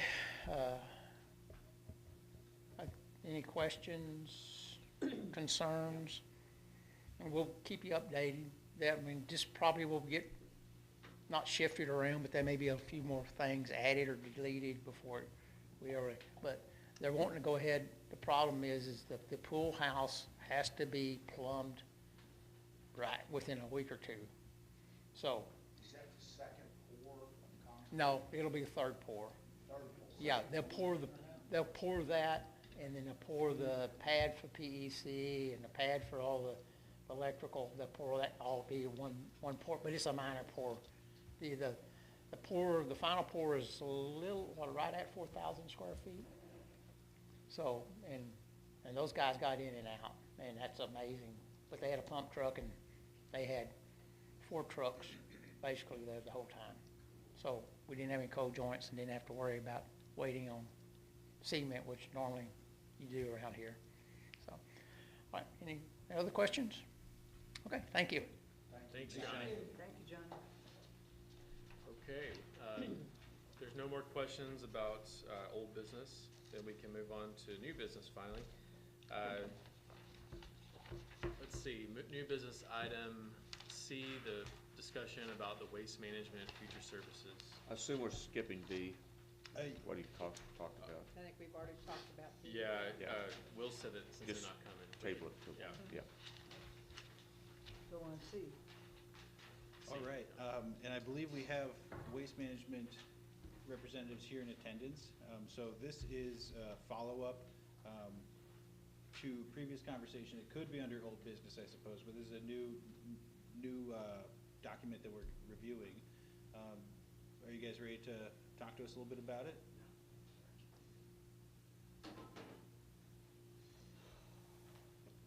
Good evening, Honorable Mayor and Council. My name is Paul Dajero. I'm the Public Sector Rep for Waste Management.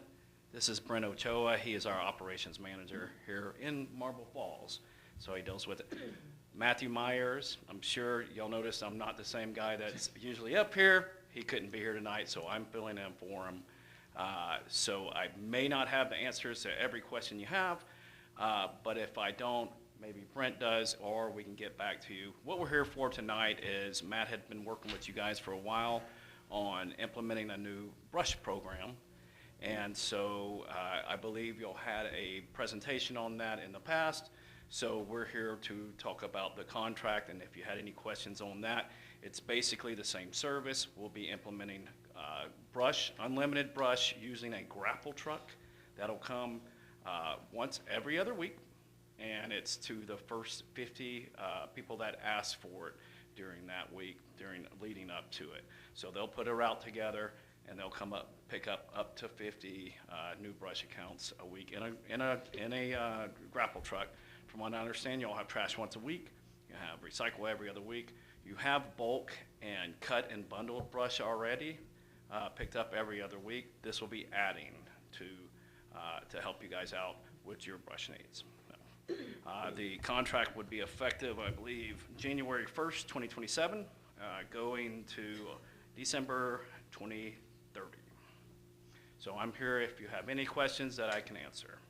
What will the rules be on this bundle or this extra brush pickup? It's not bundled or right, and what size limbs and so forth? right. It's pretty.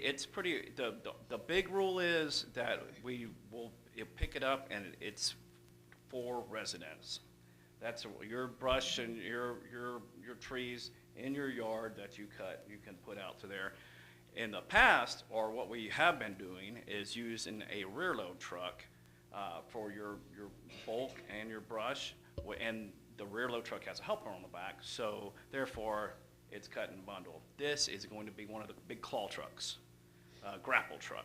So they can pick up just about whatever you put out there. There's really no limits. Besides, we will not, if somebody calls in, every month or every other week, and you can see they're not doing any kind of work in their yard, we'll start considering that construction or people using that. So that's how we'll kind of police that. If it's just normal, you're cutting branches and tree limbs, and we'll picked A it up. lot of it here is the con trees are so brittle that Sure. they blow down. Absolutely. Fall all the time. So yeah, so if you have that, they'll pick it up every other week. You just need to call it in. You'll call into the city. That's what I'm understanding. The city will call us. We'll set up a route and come back and pick it up. Or So, does it have to be cut to a certain length? well, you, Some of these pecan limbs, like, Councilman Bennett was talking about, could be 30 feet long. sure. Yeah, I don't know what the, what the length is on that. It was in, we have the contract, and I don't think it it's really in our specifies a length in I it don't think so for the either. contract, I really. looked at it. And as I said, I'm filling in tonight, but I did look over the contract. I did not see any specification, because it is a grapple truck, so they can pick up, I mean, they can pick up just about anything in it, so. It's a pretty good deal. Also, for your seasonal leaf collection, we will provide 4 free roll-offs between November, December, and January for the city's leaf collection, for us to, for them to put their, which sounds like a vacuum truck that you guys are using to put into our roll-off. So we'll haul those for 4 of those a year for free between those. So that'll pretty much take care of leaves, brush and bolt, yeah, trash, recycle, yeah, it sounds like y'all have it all here, so it sounds like a pretty good deal. 4 roll-offs, is that a considerable amount in your opinion? That's 120 cubic yards. That's right. There'll be 40, there'll be 40 yards apiece. Okay. And that's, I think that's, speaking to Matt Myers about it, they had discussed that's about how much they think the yardage is per year looking back, yeah. Compact, that's what I asked them when they were here the last time. Right. We can get skid steer in there, so we can keep it compacted and get as much as we can in. So what will the rate increase be? The rate is, what I'm understanding is it's $31.22 a month, starting out on January 1st. I mean, what the increase though? I'm not sure what the regular I thought it was rate $2. is right now. I thought it was What's it? $2. Yeah, I'm not sure what, It's a little over $1, wasn't it? That's right, it's about $1. It wasn't a whole lot of money. right, yeah, it sounds, yeah. They just told me what the rate is now. They didn't tell me what it was before, Okay. so, like I said, I haven't been managing this, your city, so. So do we have to approve something or what? We do. There's a There- contract amendment, Yes, yes, ma'am, there's a contract amendment on here that probably needs to be voted on. Can we do that? We can, would you like to make a motion to approve the contract, or does anyone have any other comments? Approve the contract. Okay. Councilman Peskin makes a motion to just, I mean, could you make it subject to legal review, or has the legal already reviewed it? Legal is not reviewed yet. Are they going to? Yes. Okay, subject to legal review. Subject to legal review. okay, is there a second? And seconded. Any questions before we move on to vote? Good. All in favor? Aye. Carries Thank you, sir. unanimously. Well, thank you, we appreciate your partnership. All right. We got a big agenda. Oh, I know. Thank you guys for coming. They learned a lot about the city of Meadow Lakes in Yeah, the past hour and a half. yeah. All right, moving on. We are going to item 6D, a resolution by the city of Meadow Lakes adopting the city of Meadow Lakes Council rules and procedures and establishing effective dates. I asked Will whether anything had changed from the last year which we approved, and he said there were no changes. So I'd just say, let's go approve it. Yeah. The only suggested change I have, You told me there were no changes. this document has no changes. Suggested. The only suggested one, that I was looking at today with Johnny, and he said, on page 75, which is 5.1F, and make sure I'm in the right spot. Right now, it has city council packets going out on Friday, 4 calendar days prior. We do need the agenda to go out, it's usually 5 calendar days prior, because it requires 3 full business days now. We're okay if we don't change it, but it would just make it more consistent with state law. So what do you want to change it to? Instead of 4 calendar days prior, have it be 3 full business days. What? 3 full business days instead of 4 calendar days. Okay. That makes So sense? do we need a motion on that? I make a motion that we change these policies and procedures to be 4 business days prior. I'd like to just ask a question. Yeah. Anybody second me? The document that we received both in the minutes, and I think that's what's here, is Yes. the same thing. Has this been run through, spell checked, and grammar checked at all? Or this is from 2016, right? Well, no, No, it's from last year. It's been updated. So It the has, new one that we received in our packets is updated maybe? well, I meant there's a date, oh. If you Supposedly. look on page 79, the original was 2016, then they amended it in 2024, and then they also amended it in 2025. Carolyn, I don't have a page. It's just the original I don't was have a 2016. 75. I don't have a page 75. 79. I don't It- have a it- page. yeah. Oh, it's in your packet. Well, my packet only goes to page. I can go to 79. 64. Oh, yeah, here it is, yeah. You should? I got 7. Yeah. It's, Is this- Bruce, it's in this, Okay, thank you. Oh, it's behind that one, Yeah. yes, right. Well, nonetheless, I'm just seeing, some verbiage in here that looks like it needs to have grammar check.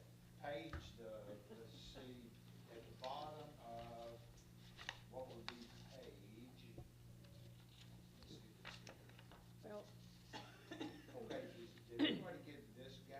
Did y'all get a copy? Yeah. yeah, we're on. which is the same as that one, It's the same, but I okay. had already printed out, So so I. what? I hadn't even gone through, I hadn't read through it, and I know it's been around. Bruce, I'm very good at auditing legal stuff, Yeah, because I used to be a paralegal. sure. So why don't I make that motion based on the fact that I will go through it and fix any grammar errors.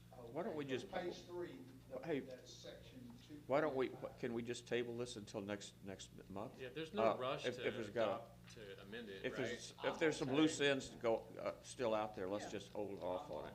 Good. I'm also okay with moving forward and voting on it if Yeah. if we've got a Well, guarantee to get it. Maybe it's a good idea to correct it and then let all of us have a chance to review Okay. the corrected Yeah, that's version even before we better. vote Yeah. on it. But the I'm sorry. the I move we recommended table it. correction was gonna be, Mr. By Mayor, I move we 5 p.m. table this until Friday. next month. Thank you.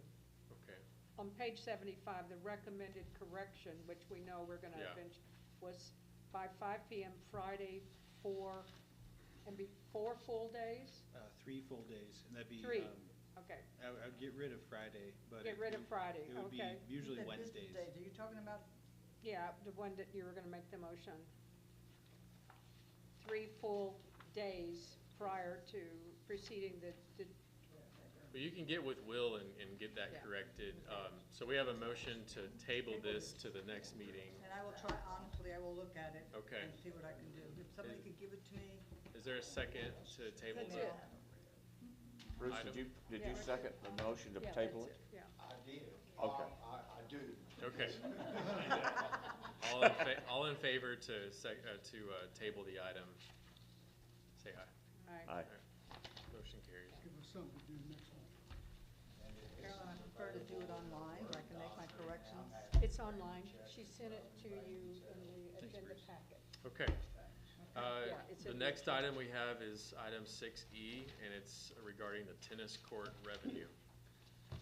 And I was asked to place this on here by Councilmember Peskin, talking about our,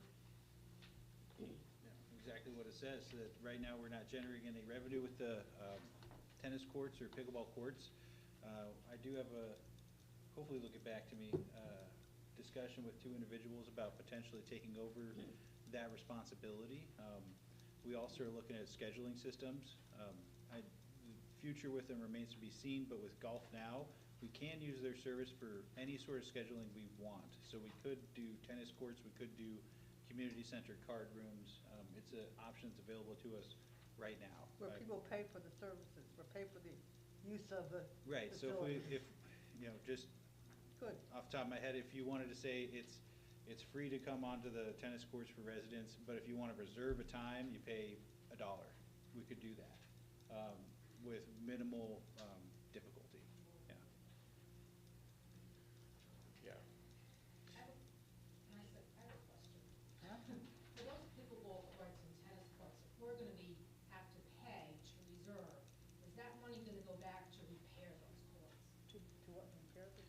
Ideally, yeah, yep, the people paying it would see the direct benefit of their dollars. So that would be the plan, to get revenue together to help fund the repairs on the courts. Okay, because we paid for membership fees for 2 years, and we've seen people come in with putty for the cracks in those courts.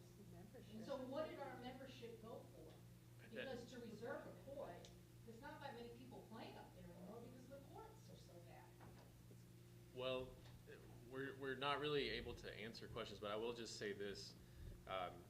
The former agreement that we had with the tennis court operator is no longer. That tennis court operator, that was Is a. that Lance? Land That's forward. correct, yeah. We And knew that. so that was a third-party agreement, and there was no memberships between the city and any citizens regarding the tennis courts.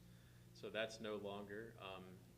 The tennis courts are just owned by the city, and people can use them as they wish right now. However, we do know that there is a need for repair, but we do have some people who have approached us who have an avid interest in pickleball, and it seems like they want to meet to discuss taking over, administering the courts and overseeing the repairs and so forth. So we're going to see how that plays out. That's right. Yeah. So we do have that in mind. We definitely are going to try to make something happen there.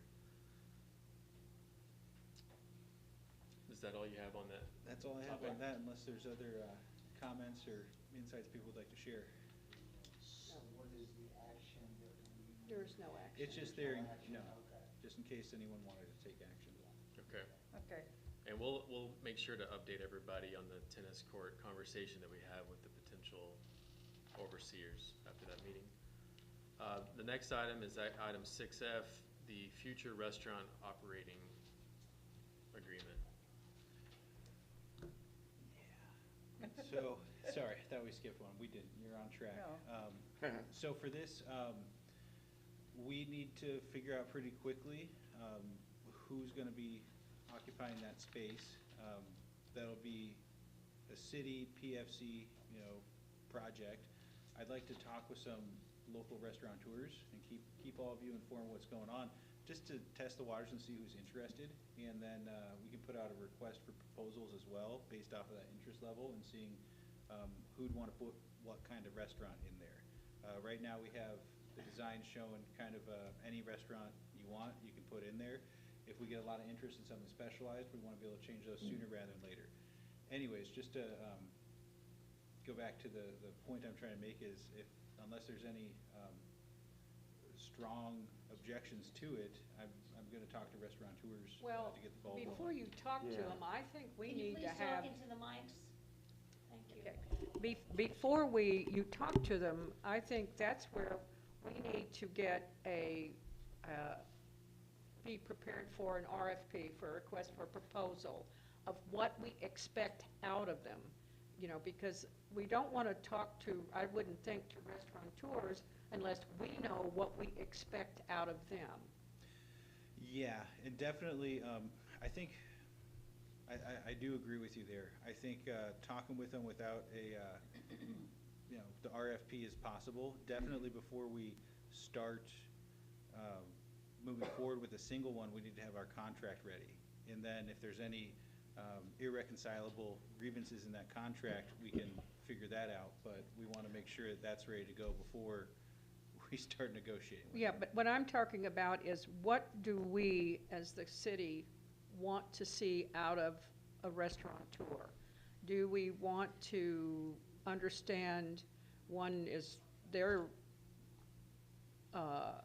fiscal responsibility, how you're going to staff it, what you think the hours are going to be, and because... What do you think the hours we want? That's right, that's right. That's what I'm saying. I think we need to decide, because, for instance, with golf tournaments, we need to be able to have the restaurant functioning as a possibility, of catering to the golf tournament. So that's why I'm saying we need to decide what we want that restaurant to be, and there needs to be that put together. And how would we go about evaluating a restaurant? Do you want a single type of restaurant? Are you looking for something more general? Are you looking for something more formal? Are you looking for something more as a golf course kind of restaurant? But I think we as a council and as a city need to really decide what is it we want, so we don't go looking for something and then decide that that's really not what meets our citizens' needs. Okay, I agree with that, and the restaurant isn't gonna be till like 27, so I think we should send something out to the people of Meadow Lakes to ask them what they want. I think that's a good idea. We did do a survey a couple Long years time ago, ago. 3 years But ago we have or something, and I different think that people. we had a lot of respondents talking about the type of food they want, if my memory serves me right. But, you know, I think that maybe it's a good idea, and I know we have a lot of committees, but as the golf course committee has proven to be useful, maybe we need a committee made up of some citizens to be there to interview some of these restaurateurs who express interest, so they can be representing the people of the city, you know. Not all of us can be there to interview them, so. No, but I just, either you put a committee together, but the main thing is how we want it to operate. I mean, I think that that's gonna be spelled out in a lease agreement, which I've told Will that we need to start working on a lease that we want. yes, but that's what I'm Not talking what- about. What are our ideas of do you want them in the morning?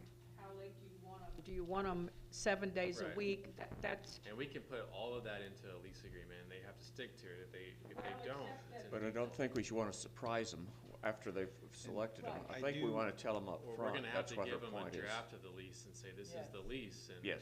can you get comfortable with but it? I guess I'm thinking more as a request for a proposal when you do an RFP. It's like, tell me what you expect your staffing level to be, because that's the problem we've run in here before, is that they didn't staff to make the restaurant, you know, people didn't like it because the customer service was so bad.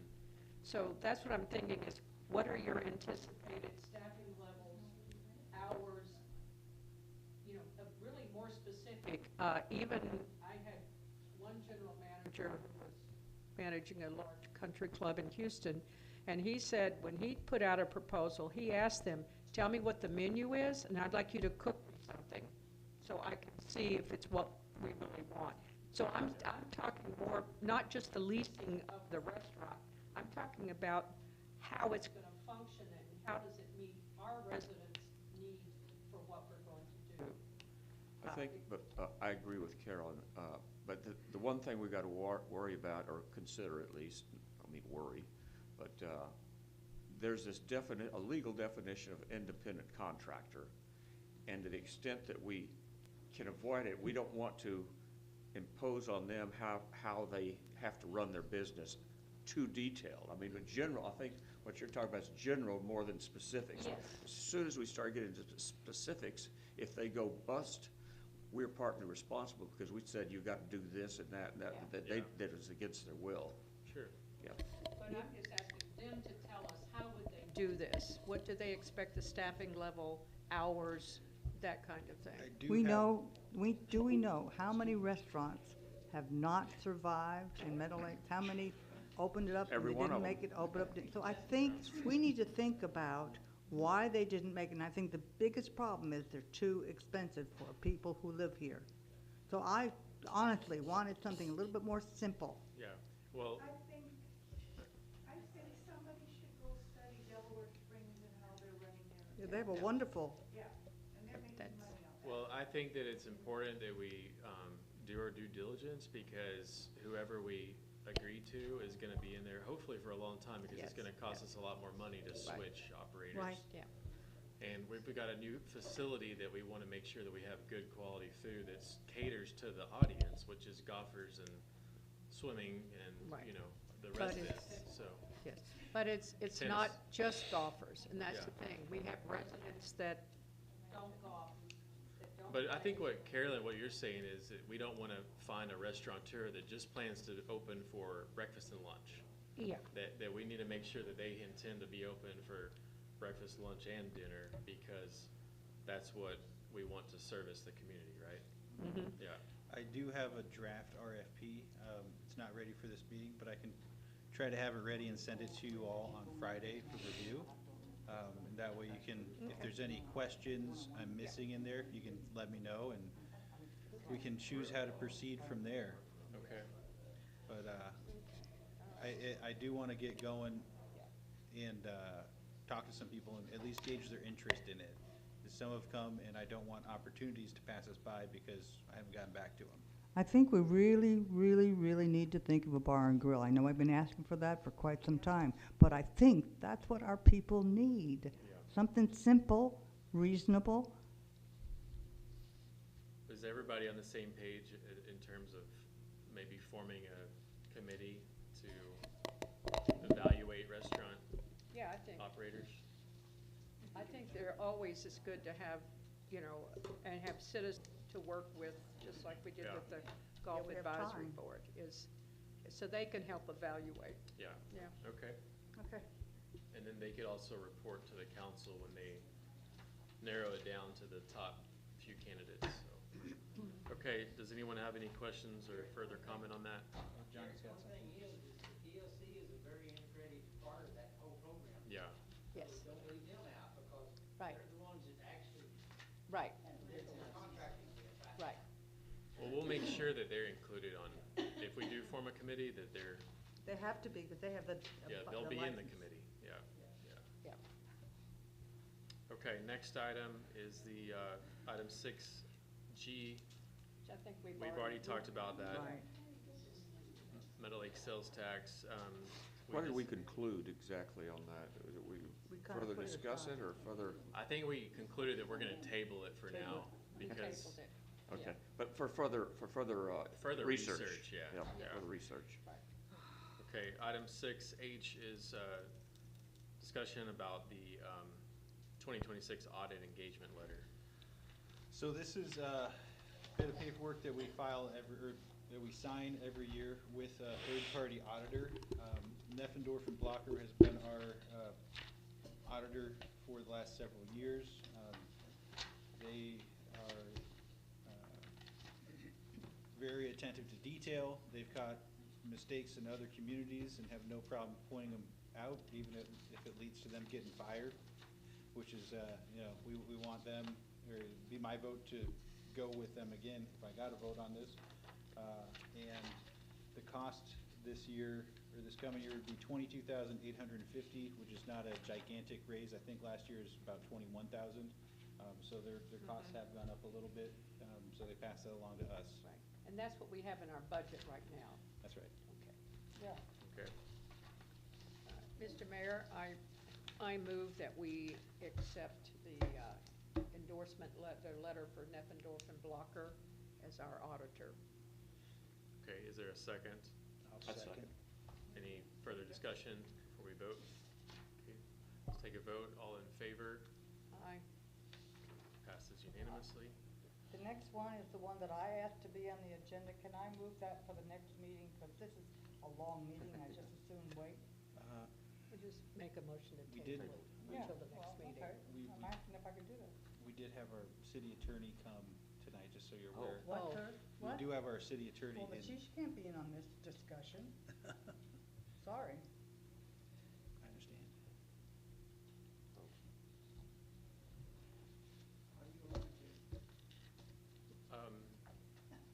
So, would you like to move to I would like to table it. table this to the next meeting? Yes, sir? Is she here? Pardon me? No, I didn't say anything. Paying her. Might as well have it all. Is there, I'm sorry, I can't hear. are there any further Oh, that's comments our- by the council Are we that paying her? we can Well- ask questions, or we can? I think That's a good since the question, though. attorney is I here. don't know. I we assume should we're go not. into Excuse me, are we paying her? To be here? Of course. Yes, Well, then she should speak. I mean, if we're paying her, might as well. let No. her. I was the one that asked this to be on the agenda. It has to be an executive session. We cannot do this where she can can't. hear. no, we, Well, it's not, the item is not in the executive session, Well, so can we put it in there? we can go into executive session now and discuss what you have to say, and then we Okay, can come that's out what and. we have to do. Well, We didn't have that on the agenda. it's though, not on the executive agenda. session. Any item can be added, or You have can, to talk louder, I can't hear. sorry. I'll speak into the mic, sorry. If I'm understanding Texas law correctly, and Alessandra, please correct me if I'm wrong, any item can be moved into executive session through a vote of the city council. Yes. We have that provision on the agenda. Yeah. Is there a motion I make to a move motion to executive session right now? session. If we have to discuss this now, Okay. Is there a second? I'll second. All in favor? Okay, 3-1. Motion carries. Okay. So we are going to go into executive session. Well, we're gonna take the other items first and then go to executive session? yeah, we I can do don't both think we- executive sessions, can't we, at the same Oh, time? that was the last item, I guess, Yeah. yeah. There's two executive sessions. Yeah. Yes. There are, but correct me if I'm wrong, Alessandra, can we talk about both topics in the executive session? Yes, well, you'll have to come out and make a motion on one and then go back in. Okay, Well, And you don't have to take action, on either one. right, but You'll have to separate them. okay. do you need to be in on the one where we talk salary treatment? Oh, she shouldn't be, Yeah, okay. really? She's usually on the phone, but she's here, so. She's in executive session for the review? For the salary discussion, yeah. For item 6J, yes. So, okay, we are now moved to executive session. Can we take item 6J first? Yeah.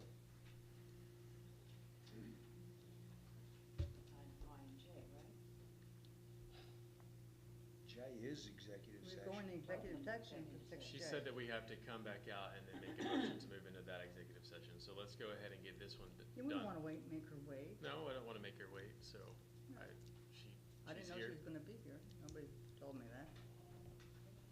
Okay. Okay. So, okay, we'll be right back. So You've which got one are we to- doing you've got first? to, you've got to, Oh. I thought I did that. You're about to. yeah. Okay, is there a motion to move to executive session? We did, For which item? you already did. Yeah, we it. did that. Yes. So now you have to close the meeting. Oh, okay. All right, we're now in Adjourn. executive session. You're gonna pay her, your mother, Yeah. you're gonna pay her either way, you might as well do what you have to do. They don't pay you nothing. Yeah. How much does she get paid now? 125, 150 maybe, 160, I don't remember Does she exactly. charge for the time she sits here? She charges for the time? And the time she drove out here too. And you should do it the first time. I agree. Put it back on there and get it out of here.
so narrow, why?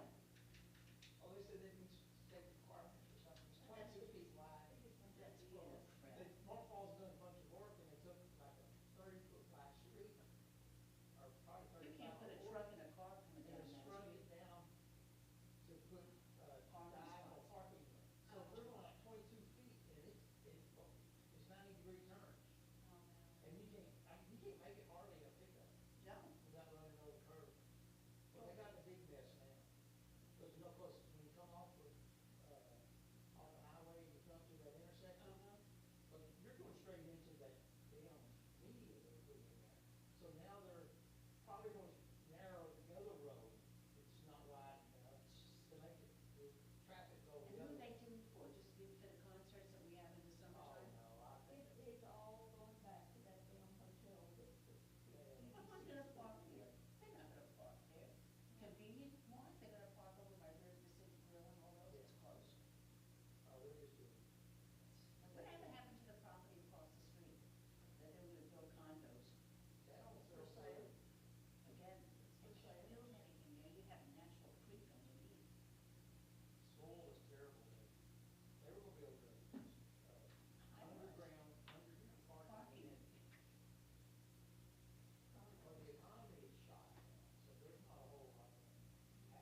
because you come around to the driving range, the temporary drive, and then all of a sudden you want to go to 10 because you're on the embankment there. Want you back here now. Okay. You go on the embankment, and you have to go out through the regular parking lot to get to 10. It doesn't take long. With all the dirt that we got, it would. Good plan. 10?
too.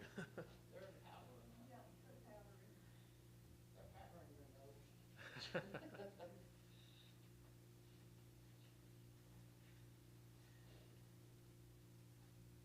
One of them would have just come, then we could. Yeah. Oh, yeah, we're gonna go back. We have one more thing. One more executive session. This is just a breather. Where's the pizza? We were counting on you. No. Well, I got a pizza at golf today, because I ordered. Was it good? I love their pizzas up there. Jasmine, I get the margarita pizza, so I ate half for lunch, and now I'm gonna have the other half for dinner. Carolyn, Huh? could you please put something in the newsletters for the ladies golf? About, Just about the ladies golf group, because you have the men. oh, I boys. know, it's just that I'm not the president of any of the leagues, so, but I hate to Can you mention it to overstep the them, girls? but I could, yeah, we can put something. I We'll think we start it. should. We'll write something. Okay, we're back and we are out of executive session. For item 6I, where we discuss duties and responsibilities of the city attorney services.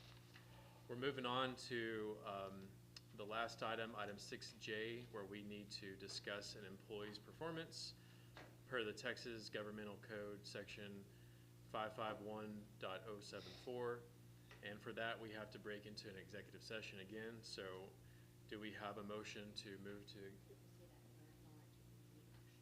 Oh, I'm sorry.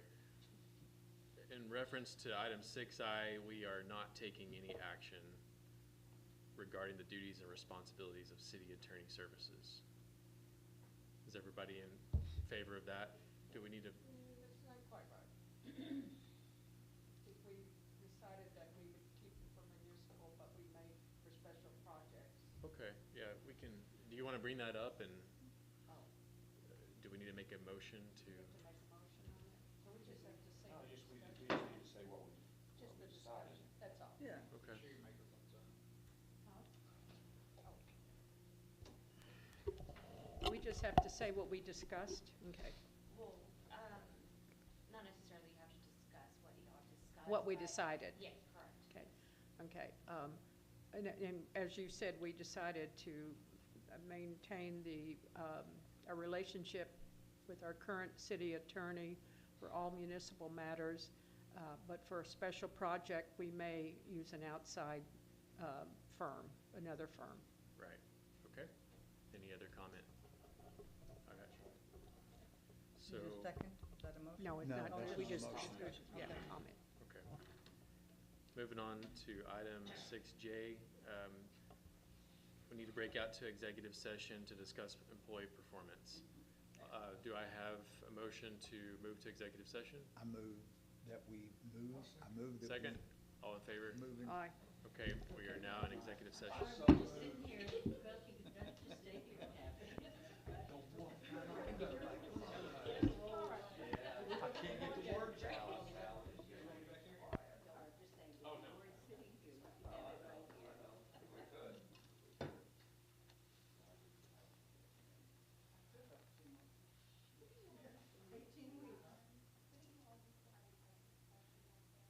Well, that's where they're going. Yeah, I just,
We got the officers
And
don't have to do it. Well, yeah, you don't have to do it if you don't want to, but supposedly homeowners who do have them do get charged still. But exactly, I mean,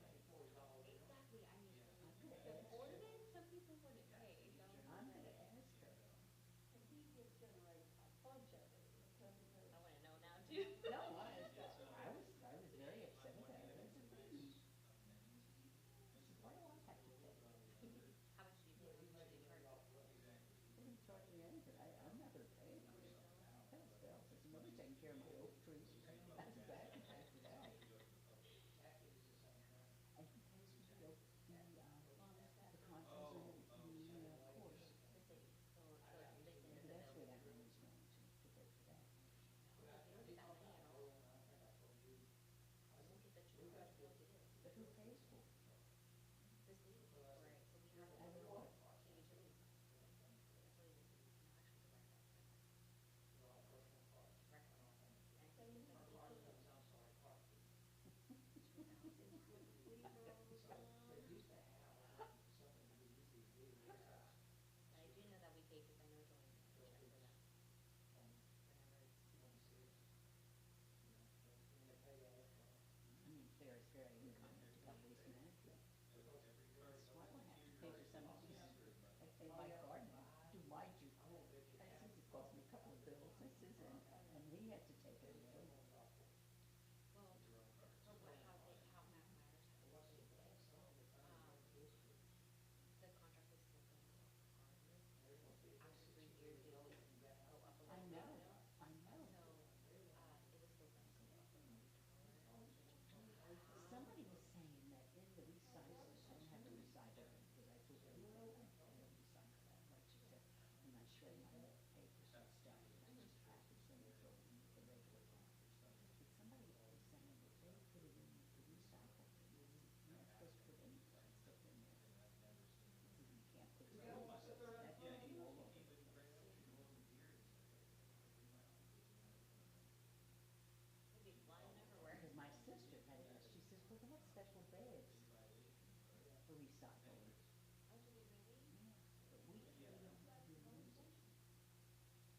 Well, that was pretty hard. They have special bags that they, I guess they can disintegrate.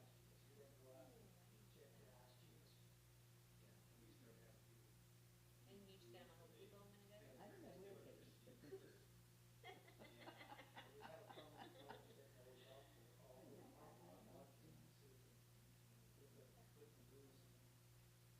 And I said, are you sure you put it in the recycle bin? Yeah.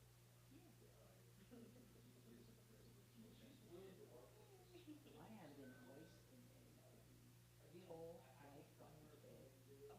I put my shredding stuff in it, and I take that and put it in my black bag with the garbage. That way they don't think we shouldn't eat it.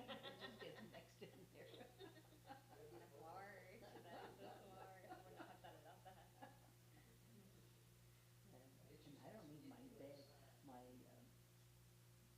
green garbage thing out in the garden either. Because I have the garbage can inside the garage, in which I put my black bag. And I put everything in there, and then when that's full, I take it out and come back, and I secure it, and then put it in the green thing. So my green thing stays dry. So I do that. I don't clean that thing all the time. I clean mine all the time. But clean it once a week. And then one of the ladies, what she did, she rigged it up so the black bag, she's got it secured in it. Yes, I saw that. Some people do it on Broadmoor too. They do it, and then on trash day, I would think that white past I whenever they untie it and close it up, and it keeps your pans clean.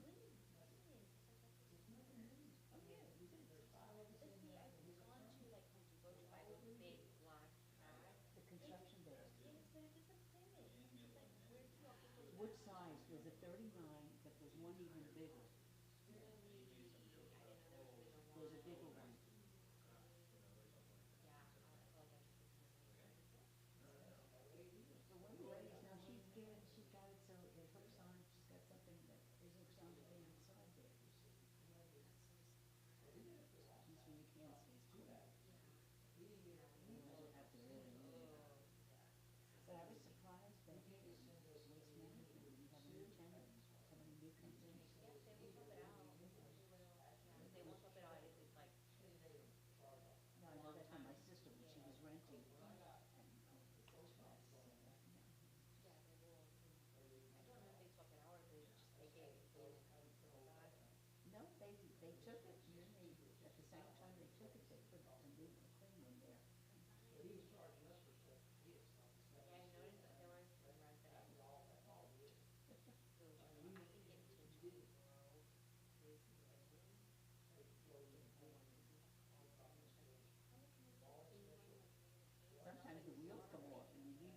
I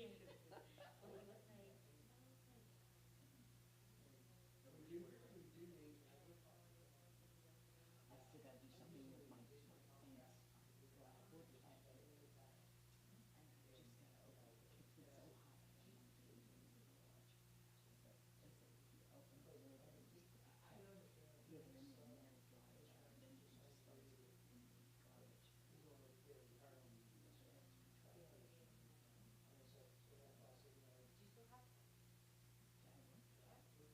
No, I buy it so I can dry out the old things that I had sitting around. Yeah, it's a catnip, litter, so that it dries out. Or sawdust or something. In the regular garbage. So have you tried it? I have it sitting in the garage. My husband had them on a shelf, and for some reason I took them down. I had them right by the garage door where the heat just got to it, and it was just.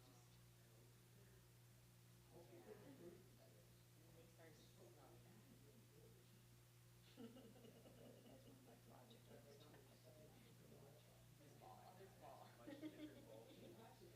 Now, in fact, the VIP thing, when we were doing the welcome committee, I would tell the people who sort of they were handicapped to some extent, that they were donate.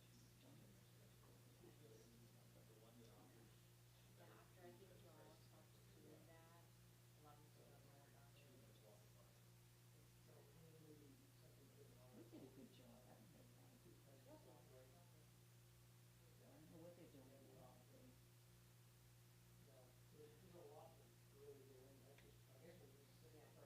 Kathy never liked our cook, she was really thin, didn't she? She's fine, she's off of it. Yeah, after we realized she was the one at alcohol conference. But, Washington, They had, we did that when Carolyn Richmond and I did it years and years and years ago. We used to have a welcome lunch. And we paid the first time, but then they were always welcome to come back every time we had meetings at the first of the month or something like that. And the first time they didn't have to pay, we would pay the funds, but that second time they had to pay money. And I was aware of informing that. And she was running the meeting after the second Tuesday or something in the evening. She was having something at the club. To inform them that was oh, I've been on that. I feel like now with like younger generations from 10. I mean, they need to know these kids. What are they gonna do about bikes and has Steve given any or anybody given them warnings or anything? Yes, within a no school, parents who get them on citation. Yes. I mean, it's kind of hard to track them down. You know, after so many calls, we actually incorporate it. And I feel like our families are doing that good back then. But that's why the number on the golf cart Forget. is visible. See, now I told you mine is in the back, but the license plate. But now that it's on the front, we can put it on the windshield. Yes, we do. You should tell them put them on the front, put them on the back. That way people are more. No, they need bigger ones. That's so cool. That's so. Yeah, ours are so tiny now. Like literally, like tiny. That's the only way I know them. And I stopped a couple of kids there. I pulled the car to the point that they can't move. They'd stopped at somebody's house and I'd stop and I said, excuse me, who's got the driver's license? Well, I don't live here. And I said, well, you don't. They live here, you know they do. But it's hard because golf, it's so easy, but it's the ones that are just running around town. That you just worry about. But have they had to stop anybody coming in at the gate from outside? Since Marble Falls passed that, See, the first couple of weeks there was a lot of golf carts, like on the stuff, but after a while, because they have to be regulated, just like a car. I haven't seen a lot.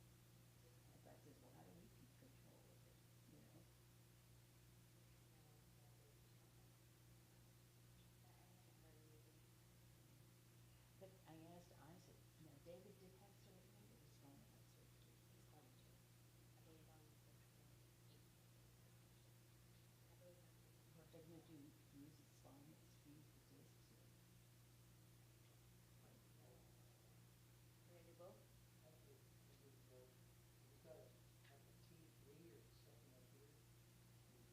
Up in the back here?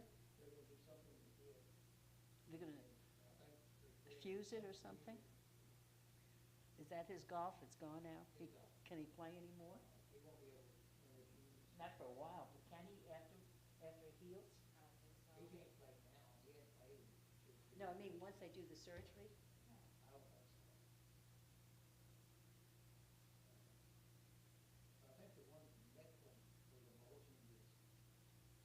I think too, we just,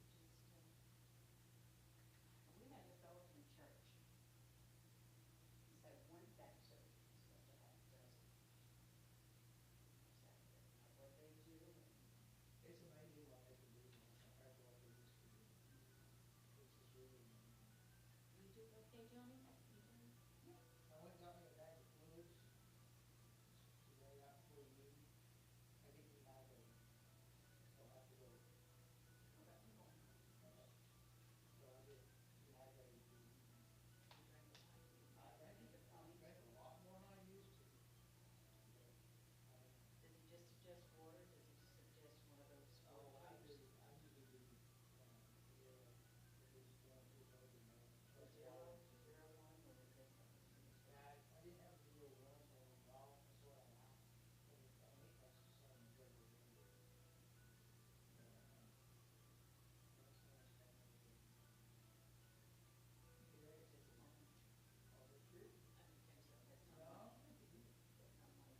Green light one, but I got back home. I had my visitors, everybody. Well, I seen people here that I didn't get to visit. Oh, man, but this is packed house, this is almost more than I've ever seen. They should come all the time, Yep, right? yeah, that's why they stay informed. I think it's, Maybe Carolyn's? Because I know it's not oh, Barbara's. it's in somebody's bag. It's Barb- probably Carolyn. Yes, because Barbara has a little puppy bar one. It's a pretty ring. Bill, my phone, I never hear, when I get texts. I have I don't problems, it hear works it. sometimes and sometimes it don't. Maybe you have the notifications turned off. Probably have to go. I hear when somebody calls, well, then again, if they call on the phone, I don't get there in time to get it. But they say there is something out there that, say your phone is in the living room and you're in the bedroom, and there's something like you have for the regular landline bell, they have something you can hear for that that would signal that your phone is ringing. Really? I got a watch, That you'll, and that watch will do it in the middle of the night, oh darn. and I ain't figured out how to turn the damn thing off. Did somebody leave their whatchamacallit here, or is that part No, of this? That stays here? The clicker, that's the clicker. Oh. Yeah, it's, Don, you ready to go home? Very good. Okay, I'm leaving. I'm not gonna See you later. Bye, Georgina. Take care all. Oh, my little girl at 8 o'clock. My daughter has to take a pill already. Have a lot of bird. I'll go home and then take the pill.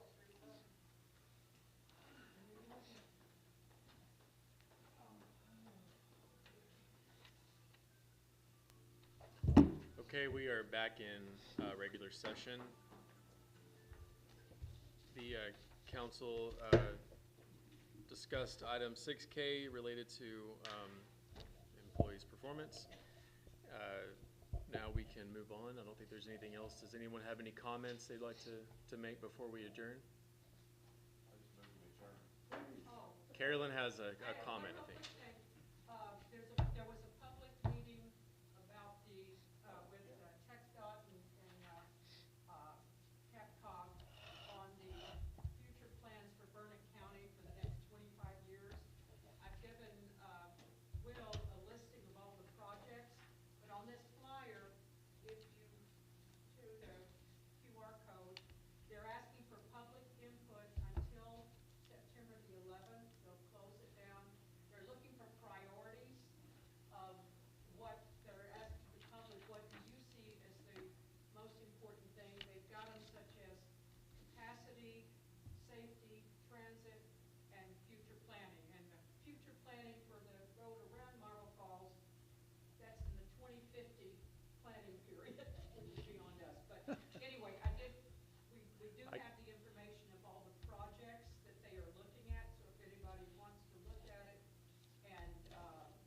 can put that in the emailer tomorrow if you'd like.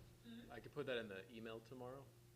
Okay, Yeah, I can all right, so, put a link to it again. yeah, I'll give this to you. Uh, I'll leave that. I'll leave Anybody that. else have any comments?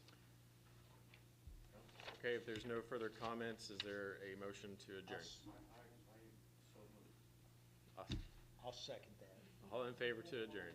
Aye. We are adjourned. Thank you, Gary. 8:05 PM. My mic died.